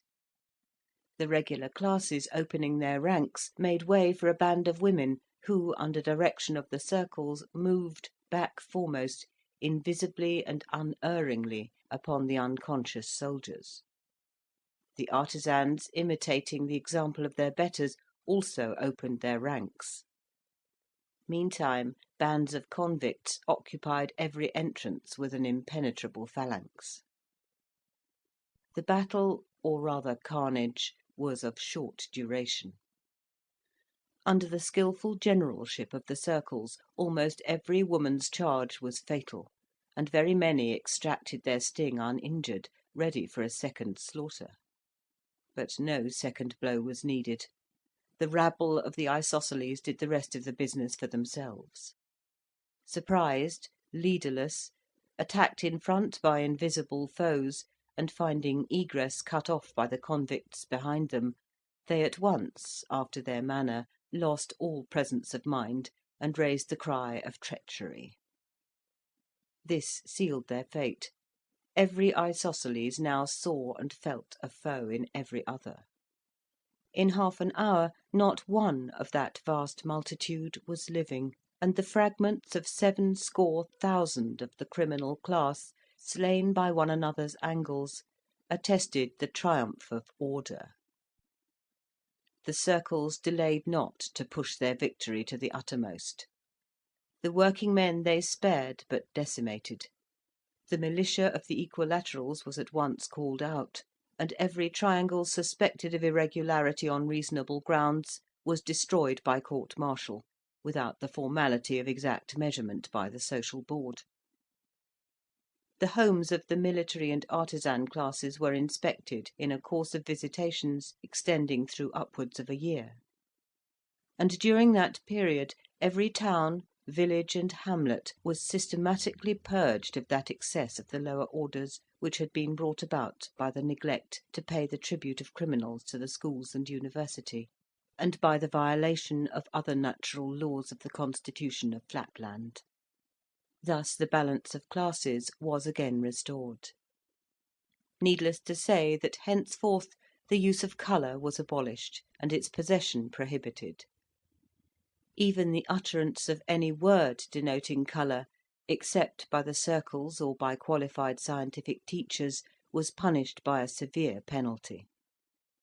Only at our university, in some of the very highest and most esoteric classes, which I myself have never been privileged to attend, it is understood that the sparing use of colour is still sanctioned, for the purpose of illustrating some of the deeper problems of mathematics, but of this I can only speak from hearsay. Elsewhere in Flatland colour is now non-existent. The art of making it is known to only one living person, the chief circle for the time being, and by him it is handed down on his deathbed to none but his successor. One manufactory alone produces it, and, lest the secret should be betrayed, the workmen are annually consumed and fresh ones introduced. So great is the terror with which even now our aristocracy looks back to the far distant days of the agitation for the Universal Colour Bill. End of section 10. Recording by Ruth Golding.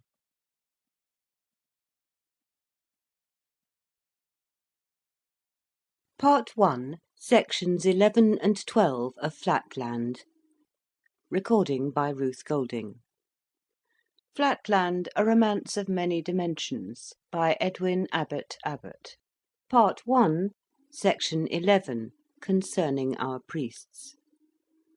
It is high time that I should pass from these brief and discursive notes about things in Flatland to the central event of this book, my initiation into the mysteries of space. That is my subject. All that has gone before is merely preface.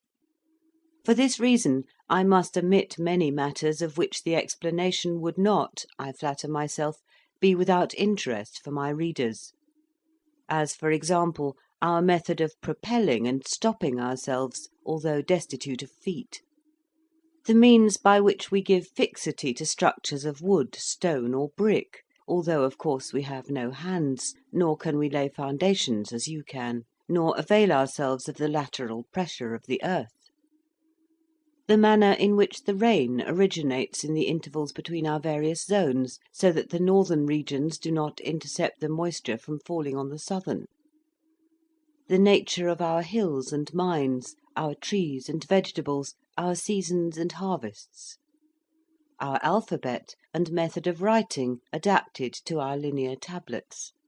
These and 100 other details of our physical existence I must pass over, nor do I mention them now except to indicate to my readers that their omission proceeds not from forgetfulness on the part of the author, but from his regard for the time of the reader.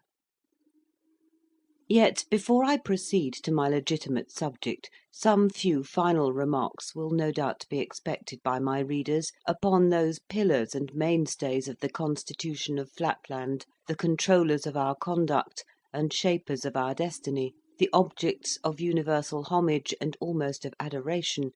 Need I say that I mean our circles or priests? When I call them priests, let me not be understood as meaning no more than the term denotes with you. With us, our priests are administrators of all business, art, and science, directors of trade, commerce, generalship, architecture, engineering, education, statesmanship, legislature, morality, theology. Doing nothing themselves, they are the causes of everything worth doing that is done by others. Although popularly every one called a circle is deemed a circle, yet among the better educated classes it is known that no circle is really a circle, but only a polygon with a very large number of very small sides. In proportion to the number of the sides, the polygon approximates to a circle, and when the number is very great, say for example 300 or 400, it is extremely difficult for the most delicate touch to feel any polygonal angles. Let me say rather, it would be difficult, for, as I have shown above, recognition by feeling is unknown among the highest society, and to feel a circle would be considered a most audacious insult. This habit of abstention from feeling in the best society enables a circle the more easily to sustain the veil of mystery in which from his earliest years he is wont to enwrap the exact nature of his perimeter or circumference. 3 feet being the average perimeter, It follows that, in a polygon of 300 sides, each side will be no more than the 100th part of a foot in length, or little more than the 10th part of an inch; and in a polygon of 600 or 700 sides, the sides are little larger than the diameter of a Spaceland pinhead. It is always assumed, by courtesy, that the chief circle for the time being has 10,000 sides. The ascent of the posterity of the circles in the social scale is not restricted, as it is among the lower regular classes, by the law of nature, which limits the increase of sides to 1 in each generation. If it were so, the number of sides in a circle would be a mere question of pedigree and arithmetic, and the 497th descendant of an equilateral triangle would necessarily be a polygon with 500 sides. But this is not the case. Nature's law prescribes 2 antagonistic decrees affecting circular propagation. First, that as the race climbs higher in the scale of development, so development shall proceed at an accelerated pace. Second, that in the same proportion the race shall become less fertile. Consequently, in the home of a polygon of 400 or 500 sides, it is rare to find a son. More than one is never seen. On the other hand, the son of a 500-sided polygon has been known to possess 550 or even 600 sides. Art also steps in to help the process of the higher evolution. Our physicians have discovered that the small and tender sides of an infant polygon of the higher class can be fractured, and his whole frame reset, with such exactness that a polygon of 200 or 300 sides sometimes, by no means always, for the process is attended with serious risk, but sometimes overleaps 200 or 300 generations, and, as it were, doubles at a stroke the number of his progenitors and the nobility of his descent. Many a promising child is sacrificed in this way. Scarcely 1 out of 10 survives. Yet so strong is the parental ambition among those polygons who are, as it were, on the fringe of the circular class, that it is very rare to find a nobleman of that position in society who has neglected to place his firstborn son in the circular neo-therapeutic gymnasium before he has attained the age of a month. 1 year determines success or failure. At the end of that time the child has, in all probability, added 1 more to the tombstones that crowd the neo-therapeutic cemetery. But on rare occasions a glad procession bears back the little one to his exultant parents, no longer a polygon, but a circle, at least by courtesy. And a single instance of so blessed a result induces multitudes of polygonal parents to submit to similar domestic sacrifices, which have a dissimilar issue. Section 12. Of the doctrine of our priests. As to the doctrine of the circles, it may briefly be summed up in a single maxim: attend to your configuration. Whether political, ecclesiastical, or moral, all their teaching has for its object the improvement of individual and collective configuration, with special reference, of course, to the configuration of the circles, to which all other objects are subordinated. It is the merit of the circles that they have effectually suppressed those ancient heresies which led men to waste energy and sympathy in the vain belief that conduct depends upon will, effort, training, encouragement, praise, or anything else but configuration. It was Pantocyclus, the illustrious circle mentioned above as the queller of the colour revolt, who first convinced mankind that configuration makes the man.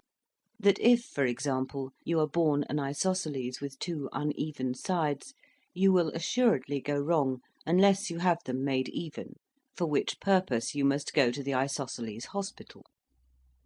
Similarly, if you are a triangle or square, or even a polygon, born with any irregularity, you must be taken to one of the regular hospitals to have your disease cured. otherwise you will end your days in the state prison, or by the angle of the state executioner. All faults or defects, from the slightest misconduct to the most flagitious crime, Pentocyclus attributed to some deviation from perfect regularity in the bodily figure, caused perhaps, if not congenital, by some collision in a crowd, by neglect to take exercise, or by taking too much of it, or even by a sudden change of temperature resulting in a shrinkage or expansion in some too susceptible part of the frame. Therefore, concluded that illustrious philosopher, neither good conduct nor bad conduct is a fit subject in any sober estimation for either praise or blame. For why should you praise, for example, the integrity of a square who faithfully defends the interests of his client, when you ought, in reality, rather to admire the exact precision of his rectangles? Or again, why blame a lying, thievish isosceles, when you ought rather to deplore the incurable inequality of his sides? Theoretically, this doctrine is unquestionable, but it has practical drawbacks. In dealing with an isosceles, if a rascal pleads that he cannot help stealing because of his unevenness, you reply that for that very reason, because he cannot help being a nuisance to his neighbours, you, the magistrate, cannot help sentencing him to be consumed, and there's an end of the matter.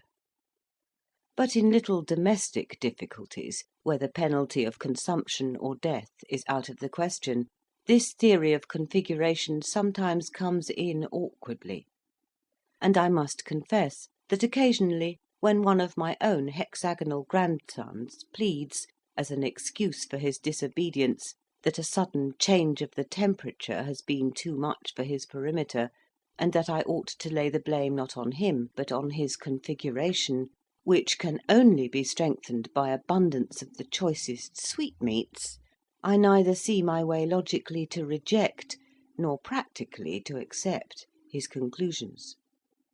For my own part, I find it best to assume that a good sound scolding or castigation has some latent and strengthening influence on my grandson's configuration, though I own that I have no grounds for thinking so.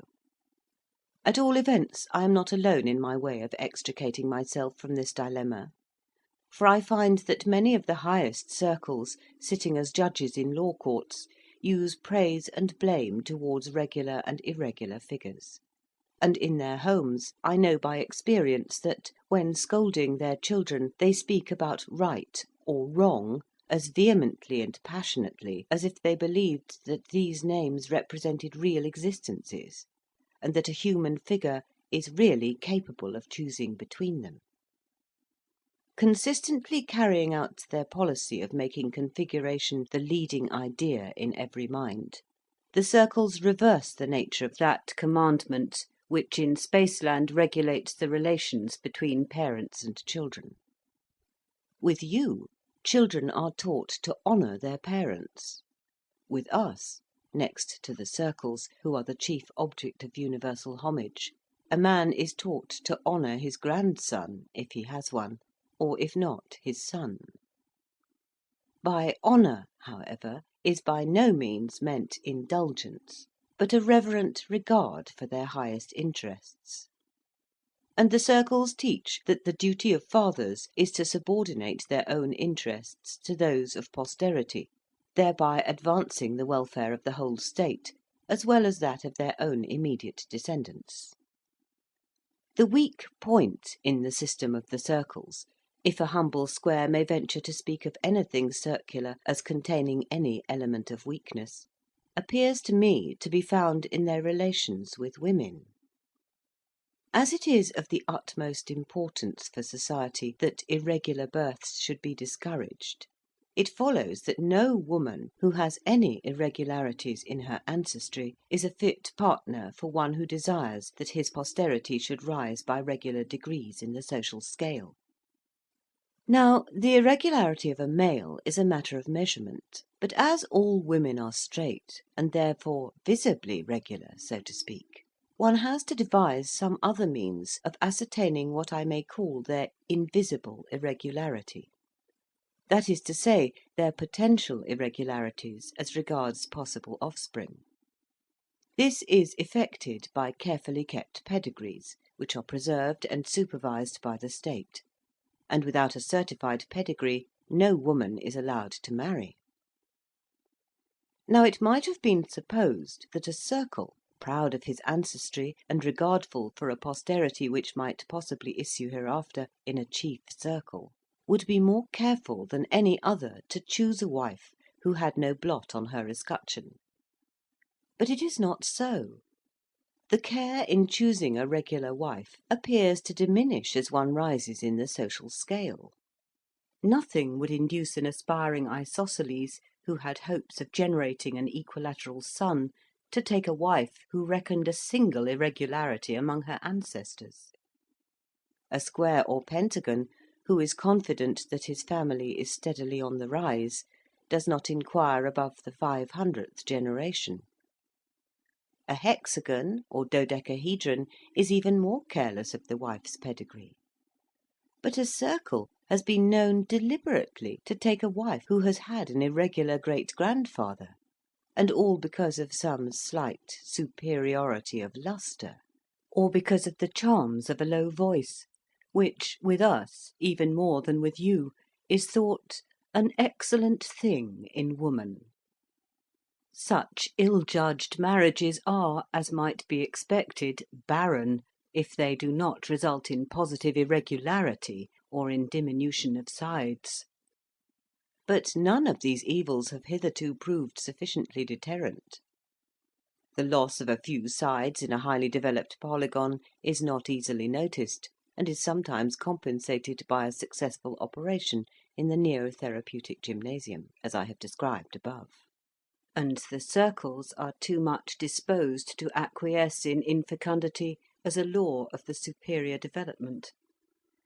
Yet, if this evil be not arrested, the gradual diminution of the circular class may soon become more rapid, and the time may not be far distant when, the race being no longer able to produce a chief circle, the constitution of Flatland must fall.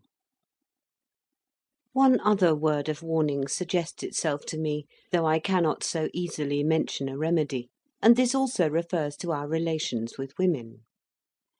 About 300 years ago, it was decreed by the chief circle that, since women are deficient in reason but abundant in emotion, they ought no longer to be treated as rational, nor receive any mental education. The consequence was that they were no longer taught to read, nor even to master arithmetic enough to enable them to count the angles of their husband or children, and hence they sensibly declined during each generation in intellectual power, and this system of female non-education, or quietism, still prevails. My fear is that, with the best intentions, this policy has been carried so far as to react injuriously on the male sex. For the consequence is that, as things now are, we males have to lead a kind of bilingual, and I may almost say bi-mental existence. With the women we speak of love, duty, right, wrong, pity, hope, and other irrational and emotional conceptions which have no existence, and the fiction of which has no object except to control feminine exuberances. But among ourselves and in our books we have an entirely different vocabulary, and I may almost say idiom. Love then becomes the anticipation of benefits, duty becomes necessity or fitness, and other words are correspondingly transmuted. Moreover, among women we use language implying the utmost deference for their sex, and they fully believe that the chief circle himself is not more devoutly adored by us than they are. But behind their backs they are both regarded and spoken of, by all except the very young, as being little better than mindless organisms. Our theology also in the women's chambers is entirely different from our theology elsewhere. Now, my humble fear is that this double training, in language as well as in thought, imposes somewhat too heavy a burden upon the young, especially when, at the age of 3 years old, they are taken from the maternal care and taught to unlearn the old language, except for the purpose of repeating it in the presence of their mothers and nurses, and to learn the vocabulary and idiom of science. Already, methinks, I discern a weakness in the grasp of mathematical truth at the present time, as compared with the more robust intellect of our ancestors 300 years ago. I say nothing of the possible danger if a woman should ever surreptitiously learn to read, and convey to her sex the result of her perusal of a single popular volume; nor of the possibility that the indiscretion or disobedience of some infant male might reveal to a mother the secrets of the logical dialect. On the simple ground of the enfeebling of the male intellect, I rest this humble appeal to the highest authorities to reconsider the regulations of female education. End of section 12 and of part 1. Recording by Ruth Golding.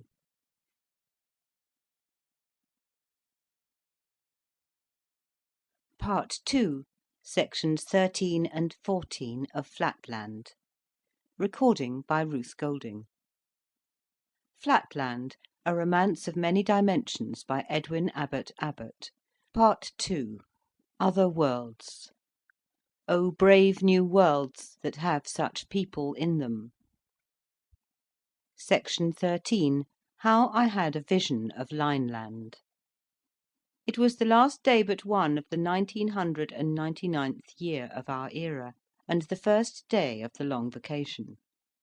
Having amused myself till a late hour with my favourite recreation of geometry, I had retired to rest with an unsolved problem in my mind. In the night I had a dream. Reader's note: the following paragraph makes reference to a diagram. The diagram is headed "My View of Lineland." Beneath this title, and centrally placed, is a square labelled "Myself." Under that, from left to right on a horizontal plane, are 4 dots labelled "Women," a short dash labelled "A Boy," 6 longer dashes marked "Men," then, directly below "Myself," a thick dash labelled "The King," with an eye looking out from either end. Under the eyes is written "The King's eyes much larger than the reality," showing that His Majesty could see nothing but a point. The horizontal line then continues towards the right, with 7 dashes marked "Men," 1 dash marked "A Boy," and 7 dots marked "Women." End of reader's note.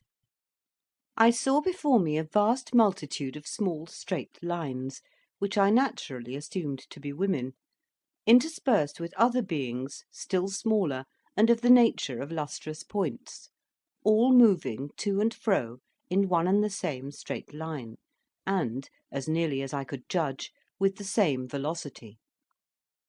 A noise of confused multitudinous chirping or twittering issued from them at intervals as long as they were moving, but sometimes they ceased from motion, and then all was silence.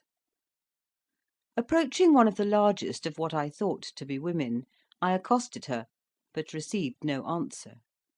A second and third appeal on my part were equally ineffectual. Losing patience at what appeared to me intolerable rudeness, I brought my mouth into a position full in front of her mouth, so as to intercept her motion, and loudly repeated my question. "Woman, what signifies this concourse, and this strange and confused chirping, and this monotonous motion to and fro in one and the same straight line?" "I am no woman," replied the small line. "I am the monarch of the world. But thou, whence intrudest thou into my realm of Lineland?" Receiving this abrupt reply, I begged pardon if I had in any way startled or molested his Royal Highness. and describing myself as a stranger, I besought the king to give me some account of his dominions. But I had the greatest possible difficulty in obtaining any information on points that really interested me; for the monarch could not refrain from constantly assuming that whatever was familiar to him must also be known to me, and that I was simulating ignorance in jest. However, by persevering questions, I elicited the following facts. It seemed that this poor ignorant monarch, as he called himself, was persuaded that the straight line which he called his kingdom, and in which he passed his existence, constituted the whole of the world, and indeed the whole of space. Not being able either to move or to see, save in his straight line, he had no conception of anything out of it. Though he had heard my voice when I first addressed him, the sounds had come to him in a manner so contrary to his experience that he had made no answer, seeing no man, as he expressed it, and hearing a voice, as it were, from my own intestines. Until the moment when I placed my mouth in his world, he had neither seen me nor heard anything except confused sounds beating against what I called his side, but what he called his inside or stomach. Nor had he, even now, the least conception of the region from which I had come. Outside his world, or line, all was a blank to him; nay, not even a blank, for a blank implies space; say, rather, all was non-existent. His subjects, of whom the small lines were men, and the points women, were all alike confined in motion and eyesight to that single straight line, which was their world. It need scarcely be added that the whole of their horizon was limited to a point. Nor could any one ever see anything but a point. Man, woman, child, thing, each was a point to the eye of a Linelander. Only by the sound of the voice could sex or age be distinguished. Moreover, as each individual occupied the whole of the narrow path, so to speak, which constituted his universe, and no one could move to the right or left to make way for passers-by, it followed that no Linelander could ever pass another. Once neighbours, always neighbours. Neighbourhood with them was like marriage with us. Neighbours remained neighbours till death did them part. Such a life, with all vision limited to a point, and all motion to a straight line, seemed to me inexpressibly dreary, and I was surprised to note the vivacity and cheerfulness of the king. Wondering whether it was possible, amid circumstances so unfavourable to domestic relations, to enjoy the pleasures of conjugal union, I hesitated for some time to question his Royal Highness on so delicate a subject; but at last I plunged into it by abruptly inquiring as to the health of his family. "My wives and children," he replied, "are well and happy." Staggered at this answer, for in the immediate proximity of the monarch, as I had noted in my dream before I entered Lineland, there were none but men, I ventured to reply, "Pardon me, but I cannot imagine how your Royal Highness can at any time either see or approach their Majesties, when there are at least half a dozen intervening individuals whom you can neither see through nor pass by. Is it possible that, in Lineland, proximity is not necessary for marriage and for the generation of children?" "How can you ask so absurd a question?" replied the monarch. "If it were indeed as you suggest, the universe would soon be depopulated. No, no, neighbourhood is needless for the union of hearts, and the birth of children is too important a matter to have been allowed to depend on such an accident as proximity. You cannot be ignorant of this. Yet, since you are pleased to affect ignorance, I will instruct you as if you were the veriest baby in Lineland. Know, then, that marriages are consummated by means of the faculty of sound and the sense of hearing. You are, of course, aware that every man has two mouths or voices, as well as two eyes, a bass at one and a tenor at the other of his extremities. I should not mention this, but that I have been unable to distinguish your tenor in the course of our conversation. I replied that I had but one voice, and that I had not been aware that his Royal Highness had two. "That confirms my impression," said the King, "that you are not a man, but a feminine monstrosity with a bass voice and an utterly uneducated ear. But to continue. Nature herself having ordained that every man should wed two wives—" "Why two?" asked I. "You carry your affected simplicity too far," he cried. "How can there be a completely harmonious union without the combination of the four in one, viz., the bass and tenor of the man, and the soprano and contralto of the two women?" "But supposing," said I, "that a man should prefer one wife, or three?" "It is impossible," he said. "It is as inconceivable as that two and one should make five, or that the human eye should see a straight line." I would have interrupted him, but he proceeded as follows: "Once in the middle of each week, a law of nature compels us to move to and fro with a rhythmic motion of more than usual violence, which continues for the time you would take to count 101. In the midst of this choral dance, at the 51st pulsation, the inhabitants of the universe pause in full career, and each individual sends forth his richest, fullest, sweetest strain. It is in this decisive moment that all our marriages are made. So exquisite is the adaptation of bass to treble, of tenor to contralto, that oftentimes the loved ones, though 20,000 leagues away, recognise at once the responsive note of their destined lover, and penetrating the paltry obstacles of distance, love unites the three. The marriage in that instant consummated results in a threefold male and female offspring, which takes its place in Lineland." "What, always threefold?" said I. "Must one wife, then, always have twins?" "Bass voiced monstrosity! Yes," replied the King. "How else could the balance of the sexes be maintained, if two girls were not born for every boy? Would you ignore the very alphabet of nature?"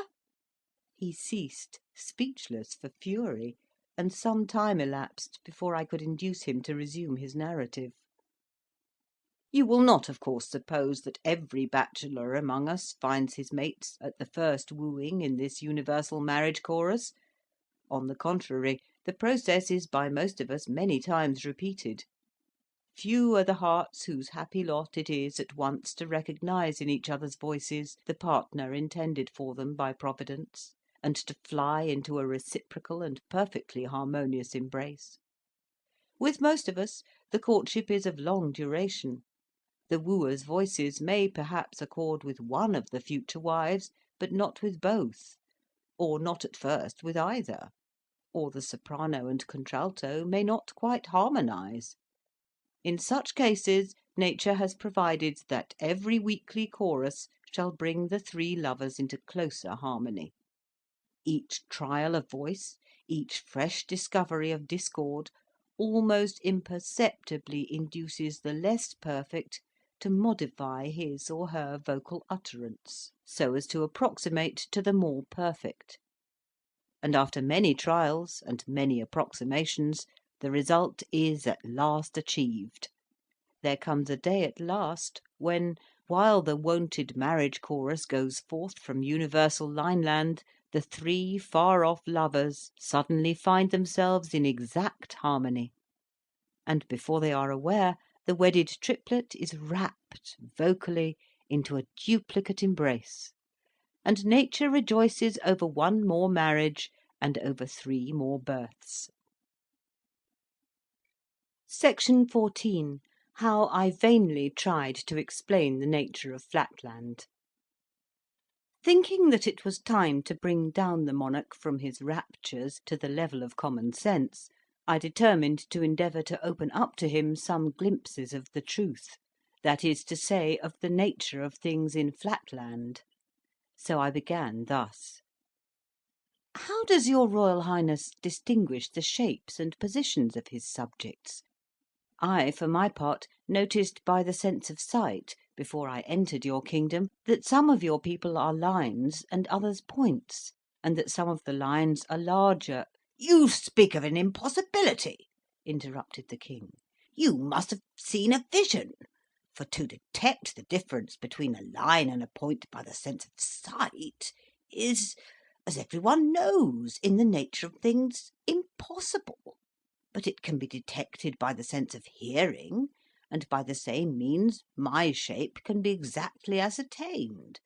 Behold me, I am a line, the longest in Lineland, over 6 inches of space." "Of length," I ventured to suggest. "Fool!" said he, "space is length. Interrupt me again, and I have done." I apologised, but he continued scornfully: "Since you are impervious to argument, you shall hear with your ears how by means of my 2 voices I reveal my shape to my wives, who are at this moment 6,000 miles, 70 yards, 2 feet, 8 inches away, the one to the north, the other to the south. Listen, I call to them." He chirruped, and then complacently continued: "My wives at this moment receiving the sound of one of my voices, closely followed by the other, and perceiving that the latter reaches them after an interval in which sound can traverse 6.457 inches, infer that one of my mouths is 6.457 inches further from them than the other, and accordingly know my shape to be 6.457 inches. But you will, of course, understand that my wives do not make this calculation every time they hear my 2 voices. They made it once for all before we were married. But they could make it at any time, and in the same way I can estimate the shape of any of my male subjects by the sense of sound." "But how," said I, "if a man feigns a woman's voice with one of his 2 voices, or so disguises his southern voice that it cannot be recognised as the echo of the northern? May not such deceptions cause great inconvenience? And have you no means of checking frauds of this kind by commanding your neighbouring subjects to feel one another?"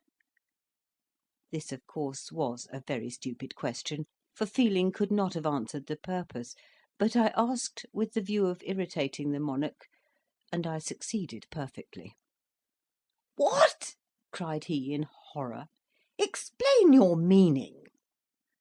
"Feel, touch, come into contact," I replied. "If you mean by feeling," said the King, "approaching so close as to leave no space between 2 individuals, know, stranger, that this offence is punishable in my dominions by death, and the reason is obvious. The frail form of a woman, being liable to be shattered by such an approximation, must be preserved by the state. But since women cannot be distinguished by the sense of sight from man, the law ordains universally that neither man nor woman shall be approached so closely as to destroy the interval between the approximator and the approximated. And indeed, what possible purpose would be served by this illegal and unnatural excess of approximation which you call touching, when all the ends of so brutal and coarse a process are attained at once more easily and more exactly by the sense of hearing? As to your suggested danger of deception, it is non-existent, for the voice, being the essence of one's being, cannot be thus changed at will. But come, suppose that I had the power of passing through solid things, so that I could penetrate my subjects one after another, even to the number of 1,000,000,000, verifying the size and distance of each by the sense of feeling. How much time and energy would be wasted in this clumsy and inaccurate method! Whereas now, in one moment of audition, I take, as it were, the census and statistics, local, corporal, mental, and spiritual, of every living being in Lineland. Hark! Only hark!" So saying, he paused and listened, as if in an ecstasy, to a sound which seemed to me no better than a tiny chirping from an innumerable multitude of Lilliputian grasshoppers. "Truly," replied I, "your sense of hearing serves you in good stead, and fills up many of your deficiencies. But permit me to point out that your life in Lineland must be deplorably dull. To see nothing but a point! Not even to be able to contemplate a straight line! Nay, not even to know what a straight line is! To see, yet to be cut off from those linear prospects which are vouchsafed to us in Flatland! Better surely to have no sense of sight at all than to see so little. I grant you I have not your discriminative faculty of hearing, for the concert of all Lineland which gives you such intense pleasure is to me no better than a multitudinous twittering or chirping. But at least I can discern by sight a line from a point. And let me prove it. Just before I came into your kingdom, I saw you dancing from left to right, and then from right to left, with 7 men and a woman in your immediate proximity on the left, and 8 men and 2 women on your right. Is not this correct?" "It is correct," said the King, "so far as the numbers and sexes are concerned, though I know not what you mean by right and left. But I deny that you saw these things. For how could you see the line, that is to say, the inside, of any man? But you must have heard these things, and then dreamed that you saw them. And let me ask what you mean by those words left and right. I suppose it is your way of saying northward and southward." "Not so," replied I. "Besides your motion of northward and southward, there is another motion which I call from right to left." King: "Exhibit to me, if you please, this motion from left to right." I: "Nay, that I cannot do, unless you could step out of your line altogether." King: "Out of my line? Do you mean out of the world? Out of space?" I: "Well, yes, out of your world, out of your space. For your space is not the true space. True space is a plane, but your space is only a line." King: "If you cannot indicate this motion from left to right by yourself moving in it, then I beg you to describe it to me in words." I: "If you cannot tell your right side from my left, I fear that no words of mine can make my meaning clear to you. But surely you cannot be ignorant of so simple a distinction?" King: "I do not in the least understand you." I: "Alas! how shall I make it clear? When you move straight on, does it not sometimes occur to you that you could move in some other way, turning your eye round so as to look in the direction to which your side is now fronting? In other words, instead of always moving in the direction of one of your extremities, do you never feel a desire to move in the direction, so to speak, of your side?" King: "Never! And what do you mean? How can a man's inside front in any direction? Or how can a man move in the direction of his inside?" I: "Well, then, since words cannot explain the matter, I will try deeds, and will move gradually out of Lineland in the direction which I desire to indicate to you." Reader's note: the following paragraph makes reference to a diagram. The diagram shows a horizontal line. At the left is marked Lineland, with an arrow pointing rightward. At the right, on the line, is a broad dash labelled "The King." In the centre, on the line, is a horizontally shaded square, over which is written "My body just before I disappeared." End of reader's note. At the word, I began to move my body out of Lineland. As long as any part of me remained in his dominion and in his view, the king kept exclaiming, "I see you! I see you still! You are not moving!" But when I had at last moved myself out of his line, he cried in his shrillest voice, "She is vanished! She is dead!" "I am not dead," replied I am simply out of Lineland, that is to say, out of the straight line which you call space, and in the true space, where I can see things as they are. And at this moment I can see your line, or side, or inside, as you are pleased to call it, and I can also see the men and women on the north and south of you, whom I will now enumerate, describing their order, their size, and the interval between each. When I had done this at great length, I cried triumphantly, "Does this at last convince you?" And with that I once more entered Lineland, taking up the same position as before. But the monarch replied, "If you were a man of sense, though as you appear to have only one voice, I have little doubt you are not a man but a woman, but if you had a particle of sense, you would listen to reason. You ask me to believe that there is another line besides that which my senses indicate, and another motion besides that of which I am daily conscious. I, in return, ask you to describe in words, or indicate by motion, that other line of which you speak. Instead of moving, you merely exercise some magic art of vanishing and returning to sight.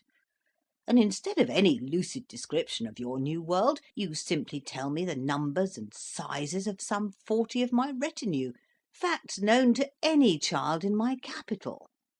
Can anything be more irrational or audacious? Acknowledge your folly, or depart from my dominions."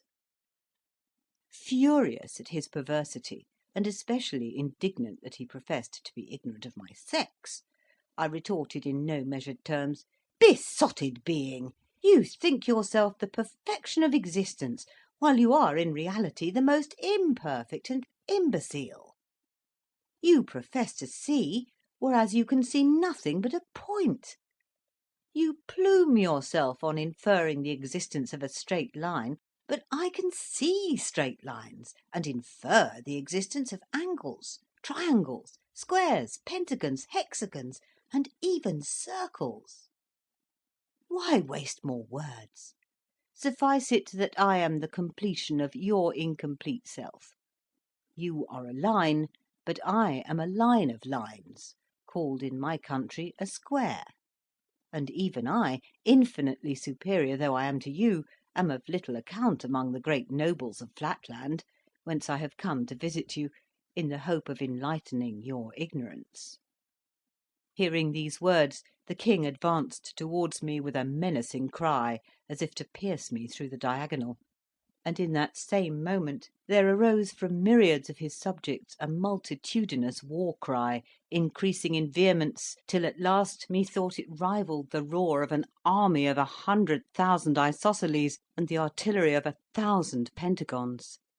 Spellbound and motionless, I could neither speak nor move to avert the impending destruction; and still the noise grew louder, and the king came closer, when I awoke to find the breakfast bell recalling me to the realities of Flatland. End of section 14. Recording by Ruth Golding.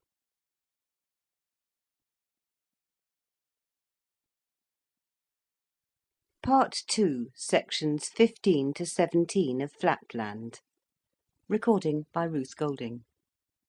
Flatland, a romance of many dimensions, by Edwin Abbott Abbott. Part 2, section 15, concerning a stranger from Spaceland. From dreams I proceed to facts. It was the last day of the 1999th year of our era. The pattering of the rain had long ago announced nightfall, and I was sitting in the company of my wife, musing on the events of the past and the prospects of the coming year, the coming century, the coming millennium. Footnote: when I say sitting, of course I do not mean any change of attitude such as you in Spaceland signify by that word, for as we have no feet, we can no more sit nor stand, in your sense of the word, than one of your soles or flounders. Nevertheless, we perfectly well recognise the different mental states of volition implied in lying, sitting, and standing, which are to some extent indicated to a beholder by a slight increase of lustre corresponding to the increase of volition. But on this, and 1,000 other kindred subjects, time forbids me to dwell. End of footnote. My 4 sons and 2 orphan grandchildren had retired to their several apartments, and my wife alone remained with me to see the old millennium out, and the new one in. I was wrapped in thought, pondering in my mind some words that had casually issued from the mouth of my youngest grandson, a most promising young hexagon of unusual brilliancy and perfect angularity. His uncles and I had been giving him his usual practical lesson in sight recognition, turning ourselves upon our centres, now rapidly, now more slowly, and questioning him as to our positions; and his answers had been so satisfactory that I had been induced to reward him by giving him a few hints on arithmetic as applied to geometry. Taking 9 squares, each an inch every way, I had put them together so as to make one large square, with a side of 3 inches; and I had hence proved to my little grandson that, though it was impossible for us to see the inside of the square, yet we might ascertain the number of square inches in a square by simply squaring the number of inches in the side. And thus, said I, we know that 3 squared, or 9, represents the number of square inches in a square whose side is 3 inches long.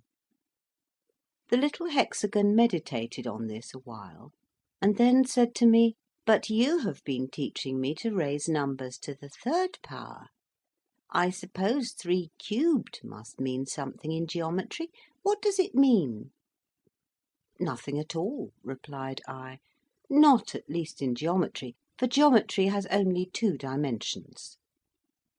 And then I began to show the boy how a point, by moving through a length of 3 inches, makes a line of 3 inches, which may be represented by 3; and how a line of 3 inches, moving parallel to itself through a length of 3 inches, makes a square of 3 inches every way, which may be represented by 3 squared.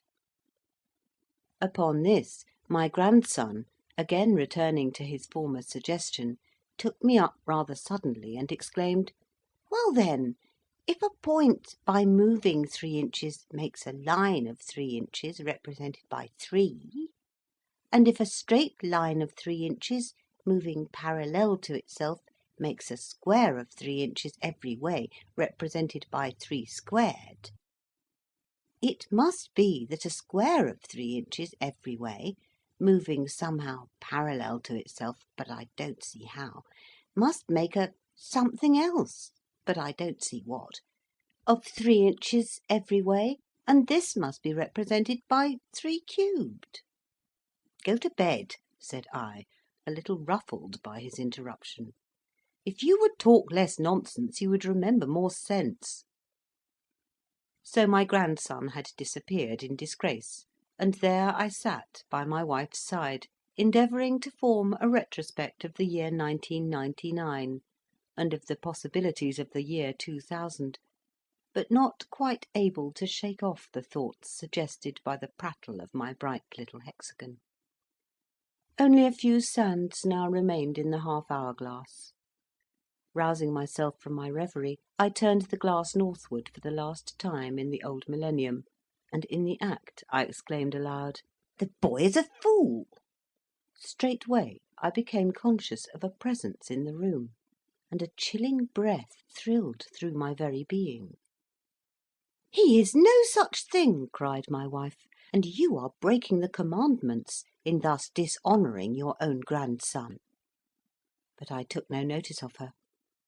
Looking round in every direction, I could see nothing, yet still I felt a presence, and shivered as the cold whisper came again. I started up. "What is the matter?" said my wife. "There is no draught.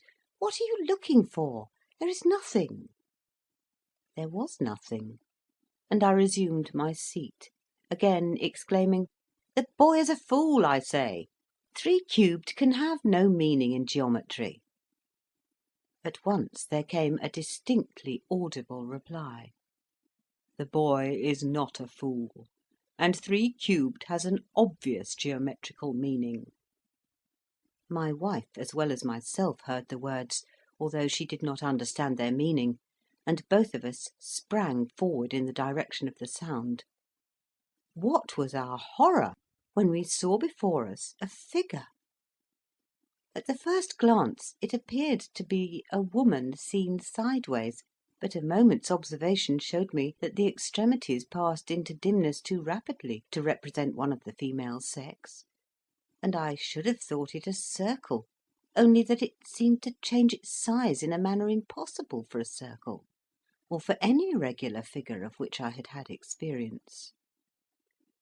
But my wife had not my experience, nor the coolness necessary to note these characteristics. With the usual hastiness and unreasoning jealousy of her sex, she flew at once to the conclusion that a woman had entered the house through some small aperture. "How comes this person here?" she exclaimed. "You promised me, my dear, that there should be no ventilators in our new house." "Nor are there any," said I. "But what makes you think that the stranger is a woman? I see by my power of sight recognition—" "Oh, I have no patience with your sight recognition," replied she. "Feeling is believing, and a straight line to the touch is worth a circle to the sight. 2 proverbs very common with the frailer sex in Flatland." "Well," said I, for I was afraid of irritating her, "if it must be so, demand an introduction." Assuming her most gracious manner, my wife advanced towards the stranger. "Permit me, madam, to feel and be felt by—" then suddenly recoiling, "Oh! it is not a woman, and there are no angles either, not a trace of one. Can it be that I have so misbehaved to a perfect circle?" "I am indeed, in a sense, a circle," replied the voice, "and a more perfect circle than any in Flatland. But, to speak more accurately, I am many circles in one." Then he added more mildly, "I have a message, dear madam, to your husband, which I must not deliver in your presence; and if you would suffer us to retire for a few minutes—" But my wife would not listen to the proposal that our august visitor should so incommode himself, and assuring the circle that the hour for her own retirement had long passed, with many reiterated apologies for her recent indiscretion, she at last retreated to her apartment. I glanced at the half-hour glass. The last sands had fallen. The second millennium had begun. Section 16. How the stranger vainly endeavoured to reveal to me in words the mysteries of Spaceland. As soon as the sound of my wife's retreating footsteps had died away, I began to approach the stranger, with the intention of taking a nearer view, and of bidding him be seated; but his appearance struck me dumb and motionless with astonishment. Without the slightest symptoms of angularity, he nevertheless varied every instant, with gradations of size and brightness scarcely possible for any figure within the scope of my experience. The thought flashed across me that I might have before me a burglar or cut-throat, some monstrous irregular isosceles, who, by feigning the voice of a circle, had obtained admission somehow into the house, and was now preparing to stab me with his acute angle. In a sitting room, the absence of fog, and the season happened to be remarkably dry, made it difficult for me to trust to sight recognition, especially at the short distance at which I was standing. Desperate with fear, I rushed forward with an unceremonious "You must permit me, sir," and felt him. My wife was right. There was not the trace of an angle, not the slightest roughness or inequality. Never in my life had I met with a more perfect circle. He remained motionless while I walked round him, beginning from his eye and returning to it again. Circular he was throughout, a perfectly satisfactory circle. There could not be a doubt of it. Then followed a dialogue, which I will endeavour to set down as near as I can recollect it, omitting only some of my profuse apologies, for I was covered with shame and humiliation that I, a square, should have been guilty of the impertinence of feeling a circle. It was commenced by the stranger, with some impatience at the lengthiness of my introductory process. Stranger: Have you felt me enough by this time? Are you not introduced to me yet?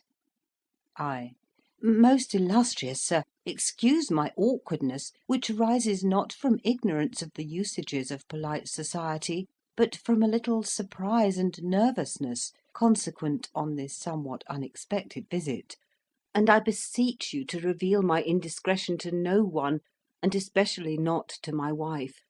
But before your lordship enters into further communications, would he deign to satisfy the curiosity of one who would gladly know whence his visitor came? Stranger: From space. From space, sir. Whence else? I: Pardon me, my lord, but is not your lordship already in space? Your lordship and his humble servant, even at this moment?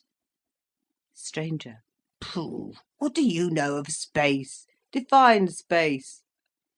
I: Space, my lord, is height and breadth indefinitely prolonged. Stranger: Exactly. You see, you do not even know what space is. You think it is of 2 dimensions only, but I have come to announce to you a third: height, breadth, and length. I: Your lordship is pleased to be merry. We also speak of length and height, or breadth and thickness, thus denoting 2 dimensions by 4 names. Stranger: But I mean not only 3 names, but 3 dimensions. I: Would your lordship indicate or explain to me in what direction is the 3rd dimension, unknown to me? Stranger: I came from it. It is up above and down below. I: My lord means seemingly that it is northward and southward. Stranger: I mean nothing of the kind. I mean a direction in which you cannot look, because you have no eye in your side. I: Pardon me, my lord. A moment's inspection will convince your lordship that I have a perfect luminary at the juncture of 2 of my sides. Stranger: Yes, but in order to see into space, you ought to have an eye not on your perimeter, but on your side.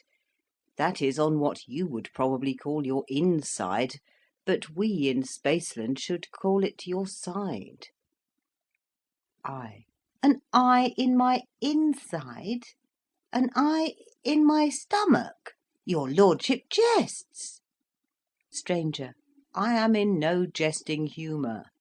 I tell you that I come from space, or, since you will not understand what space means, from the land of 3 dimensions, whence I but lately looked down upon your plane, which you call space, forsooth. From that position of advantage I discerned all that you speak of as solid, by which you mean enclosed on 4 sides, your houses, your churches, your very chests and safes; yes, even your insides and stomachs, all lying open and exposed to my view. I: Such assertions are easily made, my lord. Stranger: But not easily proved, you mean. But I mean to prove mine. When I descended here, I saw your 4 sons, the Pentagons, each in his apartment, and your 2 grandsons the hexagons. I saw your youngest hexagon remain a while with you, and then retire to his room, leaving you and your wife alone. I saw your isosceles servants, 3 in number, in the kitchen at supper, and the little page in the scullery. Then I came here, and how do you think I came? I. Through the roof, I suppose. Stranger. Not so. Your roof, as you know very well, has been recently repaired, and has no aperture by which even a woman could penetrate. I tell you, I come from space. Are you not convinced by what I have told you of your children and household? I. Your lordship must be aware that such facts touching the belongings of his humble servant might be easily ascertained by any one in the neighbourhood possessing your lordship's ample means of obtaining information. Stranger. How shall I convince him? Surely a plain statement of facts, followed by ocular demonstration, ought to suffice. Now, sir, listen to me. You are living on a plain. What you style Flatland is the vast level surface of what I may call a fluid, on or in the top of which you and your countrymen move about, without rising above it or falling below it. I am not a plane figure, but a solid. You call me a circle, but in reality I am not a circle, but an infinite number of circles, of size varying from a point to a circle of 13 inches in diameter, one placed on the top of the other. When I cut through your plane, as I am now doing, I make in your plane a section which you, very rightly, call a circle. For even a sphere, which is my proper name in my own country, if he manifest himself at all to an inhabitant of Flatland, must needs manifest himself as a circle. Do you not remember? For I, who see all things, discerned last night the phantasmal vision of Lineland written upon your brain. Do you not remember, I say, how, when you entered the realm of Lineland, you were compelled to manifest yourself to the king not as a square but as a line, because that linear realm had not dimensions enough to represent the whole of you, but only a slice or section of you? In precisely the same way, your country of 2 dimensions is not spacious enough to represent me, a being of 3, but can only exhibit a slice or section of me, which is what you call a circle. The diminished brightness of your eye indicates incredulity, but now prepare to receive proof positive of the truth of my assertions. You cannot indeed see more than one of my sections or circles at a time, for you have no power to raise your eye out of the plane of Flatland, but you can at least see that, as I rise in space, so my section becomes smaller. See now, I will rise, and the effect upon your eye will be that my circle will become smaller and smaller till it dwindles to a point and finally vanishes. Reader's note: the following paragraph makes reference to a diagram. The diagram shows a horizontal line. Cutting the line, there are 3 spheres. The first, or leftmost, is half above and half below the line, with its equator drawn at the level of the line to indicate the sphere's solid nature. Over it is written, "The sphere with his section at full size." The second, or central sphere, is positioned about 5/6 above the line and 1/6 below, with a circumference drawn at the level of the line. This is labelled 2, the sphere rising. The third, or right-hand sphere, is nearly all above the line, with just a sliver below, the circumference being drawn at the level of the line. This is labelled 3, the sphere on the point of vanishing. At the right-hand end of the line there is an eye marked "My Eye," looking towards the left. End of reader's note. There was no rising that I could see, but he diminished and finally vanished. I winked once or twice to make sure that I was not dreaming, but it was no dream, for from the depths of nowhere came forth a hollow voice, close to my heart it seemed. "Am I quite gone? Are you convinced now? Well, now I will gradually return to Flatland, and you shall see my section become larger and larger." Every reader in Spaceland will easily understand that my mysterious guest was speaking the language of truth, and even of simplicity. But to me, proficient though I was in Flatland mathematics, it was by no means a simple matter. The rough diagram given above will make it clear to any Spaceland child that the sphere, ascending in the 3 positions indicated there, must needs have manifested himself to me, or to any Flatlander, as a circle, at first of full size, then small, and at last very small indeed, approaching to a point. But to me, although I saw the facts before me, the causes were as dark as ever. All that I could comprehend was, that the circle had made himself smaller and vanished, and that he had now reappeared and was rapidly making himself larger. When he had regained his original size, he heaved a deep sigh, for he perceived by my silence that I had altogether failed to comprehend him.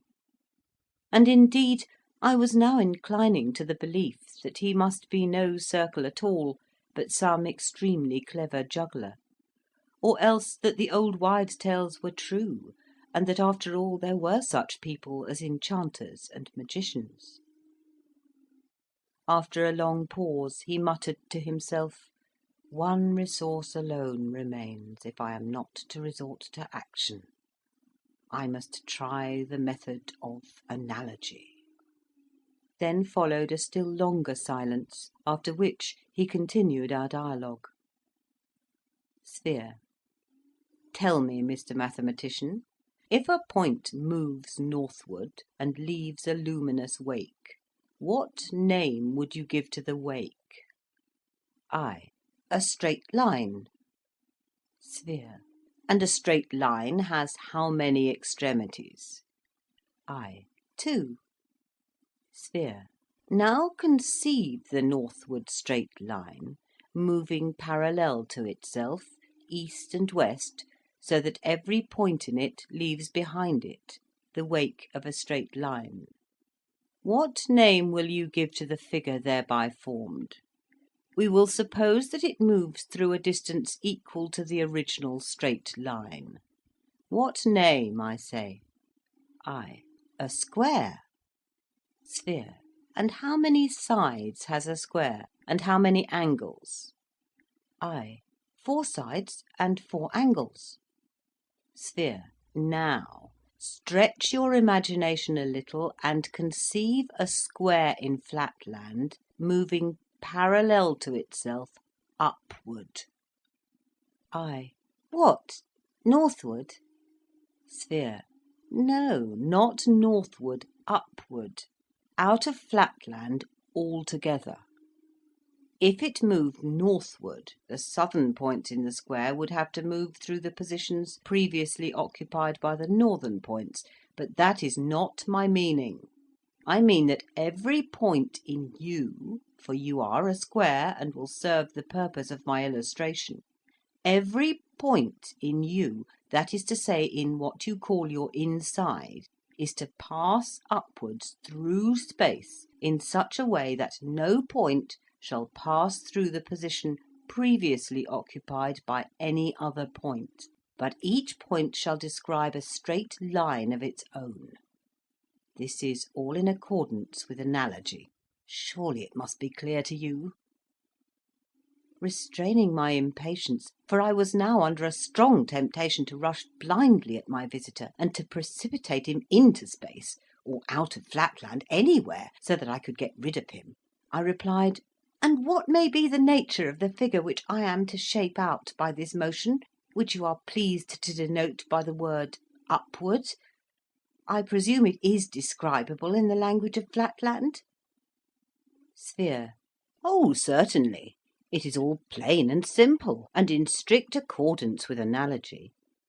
Only, by the way, you must not speak of the result as being a figure, but as a solid. But I will describe it to you, or rather not I, but analogy. We began with a single point, which, of course, being itself a point, has only one terminal point. One point produces a line with two terminal points. One line produces a square with 4 terminal points. Now you can yourself give the answer to your own question. 1, 2, 4 are evidently in geometrical progression. What is the next number? I. 8. Sphere. Exactly. The one square produces a something which you do not as yet know a name for, but which we call a cube, with 8 terminal points. Now are you convinced? I. And has this creature sides as well as angles, or what you call terminal points? Sphere. Of course, and all according to analogy. But, by the way, not what you call sides, but what we call sides. You would call them solids. I. And how many solids or sides will appertain to this being whom I am to generate by the motion of my inside in an upward direction, and whom you call a cube? Sphere. How can you ask? And you a mathematician? The side of anything is always, if I may so say, one dimension behind the thing. Consequently, as there is no dimension behind a point has 0 sides. A line, if I may so say, has 2 sides, for the points of a line may be called, by courtesy, its sides. A square has 4 sides, 0, 2, 4. What progression do you call that? I. Arithmetical. Sphere. And what is the next number? I. 6. Sphere. Exactly. Then you see you have answered your own question. The cube which you will generate will be bounded by 6 sides, that is to say, 6 of your insides. You see it all now, eh? Monster! I shrieked. Be thou juggler, enchanter, dream, or devil, no more will I endure thy mockeries. Either thou or I must perish. And saying these words, I precipitated myself upon him. Section 17. How the sphere, having in vain tried words, resorted to deeds. It was in vain. I brought my hardest right angle into violent collision with the stranger, pressing on him with a force sufficient to have destroyed any ordinary circle. But I could feel him slowly and unarrestably slipping from my contact, not edging to the right nor to the left, but moving somehow out of the world and vanishing to nothing. Soon there was a blank, but I still heard the intruder's voice. Sphere. Why will you refuse to listen to reason? I had hoped to find in you, as being a man of sense and an accomplished mathematician, a fit apostle for the gospel of the 3 dimensions, which I am allowed to preach once only in 1,000 years. But now I know not how to convince you.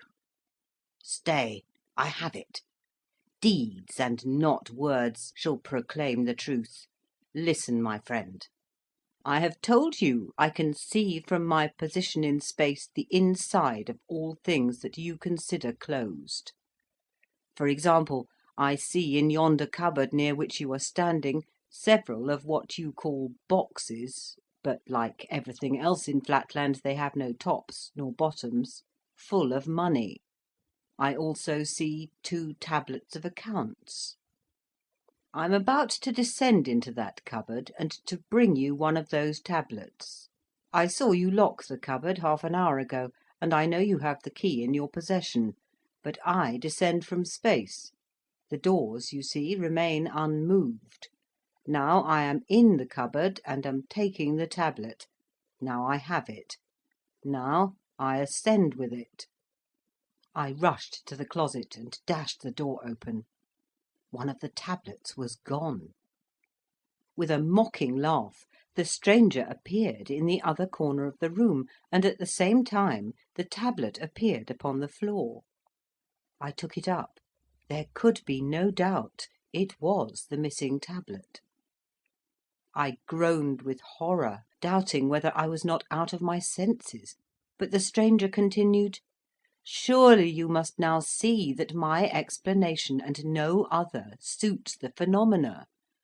What you call solid things are really superficial. What you call space is really nothing but a great plain. I am in space, and look down upon the insides of the things of which you only see the outsides.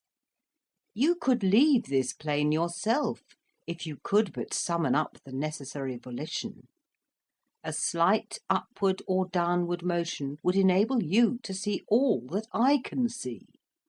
The higher I mount, and the further I go from your plane, the more I can see, though of course I see it on a smaller scale. For example, I am ascending. Now I can see your neighbour the hexagon and his family in their several apartments. Now I see the inside of the theatre 10 doors off, from which the audience is only just departing, and on the other side a circle in his study, sitting at his books. Now I shall come back to you, and as a crowning proof, what do you say to my giving you a touch, just the least touch, in your stomach? It will not seriously injure you, and the slight pain you may suffer cannot be compared with the mental benefit you will receive." Before I could utter a word of remonstrance, I felt a shooting pain in my inside, and a demoniacal laugh seemed to issue from within me. A moment afterwards, the sharp agony had ceased, leaving nothing but a dull ache behind, and the stranger began to reappear, saying, as he gradually increased in size, "There, I have not hurt you much, have I? If you are not convinced now, I don't know what will convince you. What say you?" My resolution was taken. It seemed intolerable that I should endure existence subject to the arbitrary visitations of a magician who could thus play tricks with one's very stomach. If only I could in any way manage to pin him against the wall till help came. Once more I dashed my hardest angle against him, at the same time alarming the whole household by my cries for aid. I believe, at the moment of my onset, the stranger had sunk below our plane, and really found difficulty in rising. In any case he remained motionless, while I, hearing, as I thought, the sound of some help approaching, pressed against him with redoubled vigour, and continued to shout for assistance. A convulsive shudder ran through the sphere. "This must not be," I thought I heard him say. "Either he must listen to reason, or I must have recourse to the last resource of civilization." Then, addressing me in a louder tone, he hurriedly exclaimed, "Listen! No stranger must witness what you have witnessed. Send your wife back at once, before she enters the apartment. The gospel of 3 dimensions must not be thus frustrated. Not thus must the fruits of 1,000 years of waiting be thrown away. I hear her coming. Back! Back! Away from me! Or you must go with me, whither you know not, into the land of 3 dimensions." "Fool! Madman! Irregular!" I exclaimed. "Never will I release thee. Thou shalt pay the penalty of thine impostures." "Ha! Is it come to this?" thundered the stranger. "Then meet your fate. Out of your plane you go, once, twice, thrice. 'Tis done." End of Section 17. Recording by Ruth Golding.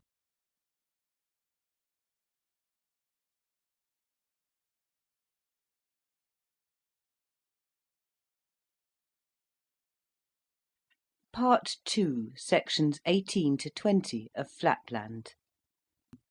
Recording by Ruth Golding. Flatland, a romance of many dimensions by Edwin Abbott Abbott. Part 2, Section 18, How I Came to Spaceland and What I Saw There. An unspeakable horror seized me. There was a darkness, then a dizzy, sickening sensation of sight that was not like seeing. I saw a line that was no line, space that was not space. I was myself and not myself.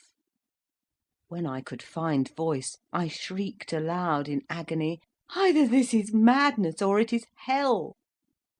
"It is neither," calmly replied the voice of the sphere. "It is knowledge. It is 3 dimensions. Open your eye once again, and try to look steadily." I looked, and behold, a new world. There stood before me, visibly incorporate, all that I had before inferred, conjectured, dreamed, of perfect circular beauty. What seemed the centre of the stranger's form lay open to my view. Yet I could see no heart, nor lungs, nor arteries, only a beautiful, harmonious something, for which I had no words. But you, my readers in Spaceland, would call it the surface of the sphere. Prostrating myself mentally before my guide, I cried, "How is it, O divine ideal of consummate loveliness and wisdom, that I see thy inside, and yet cannot discern thy heart, thy lungs, thy arteries, thy liver?"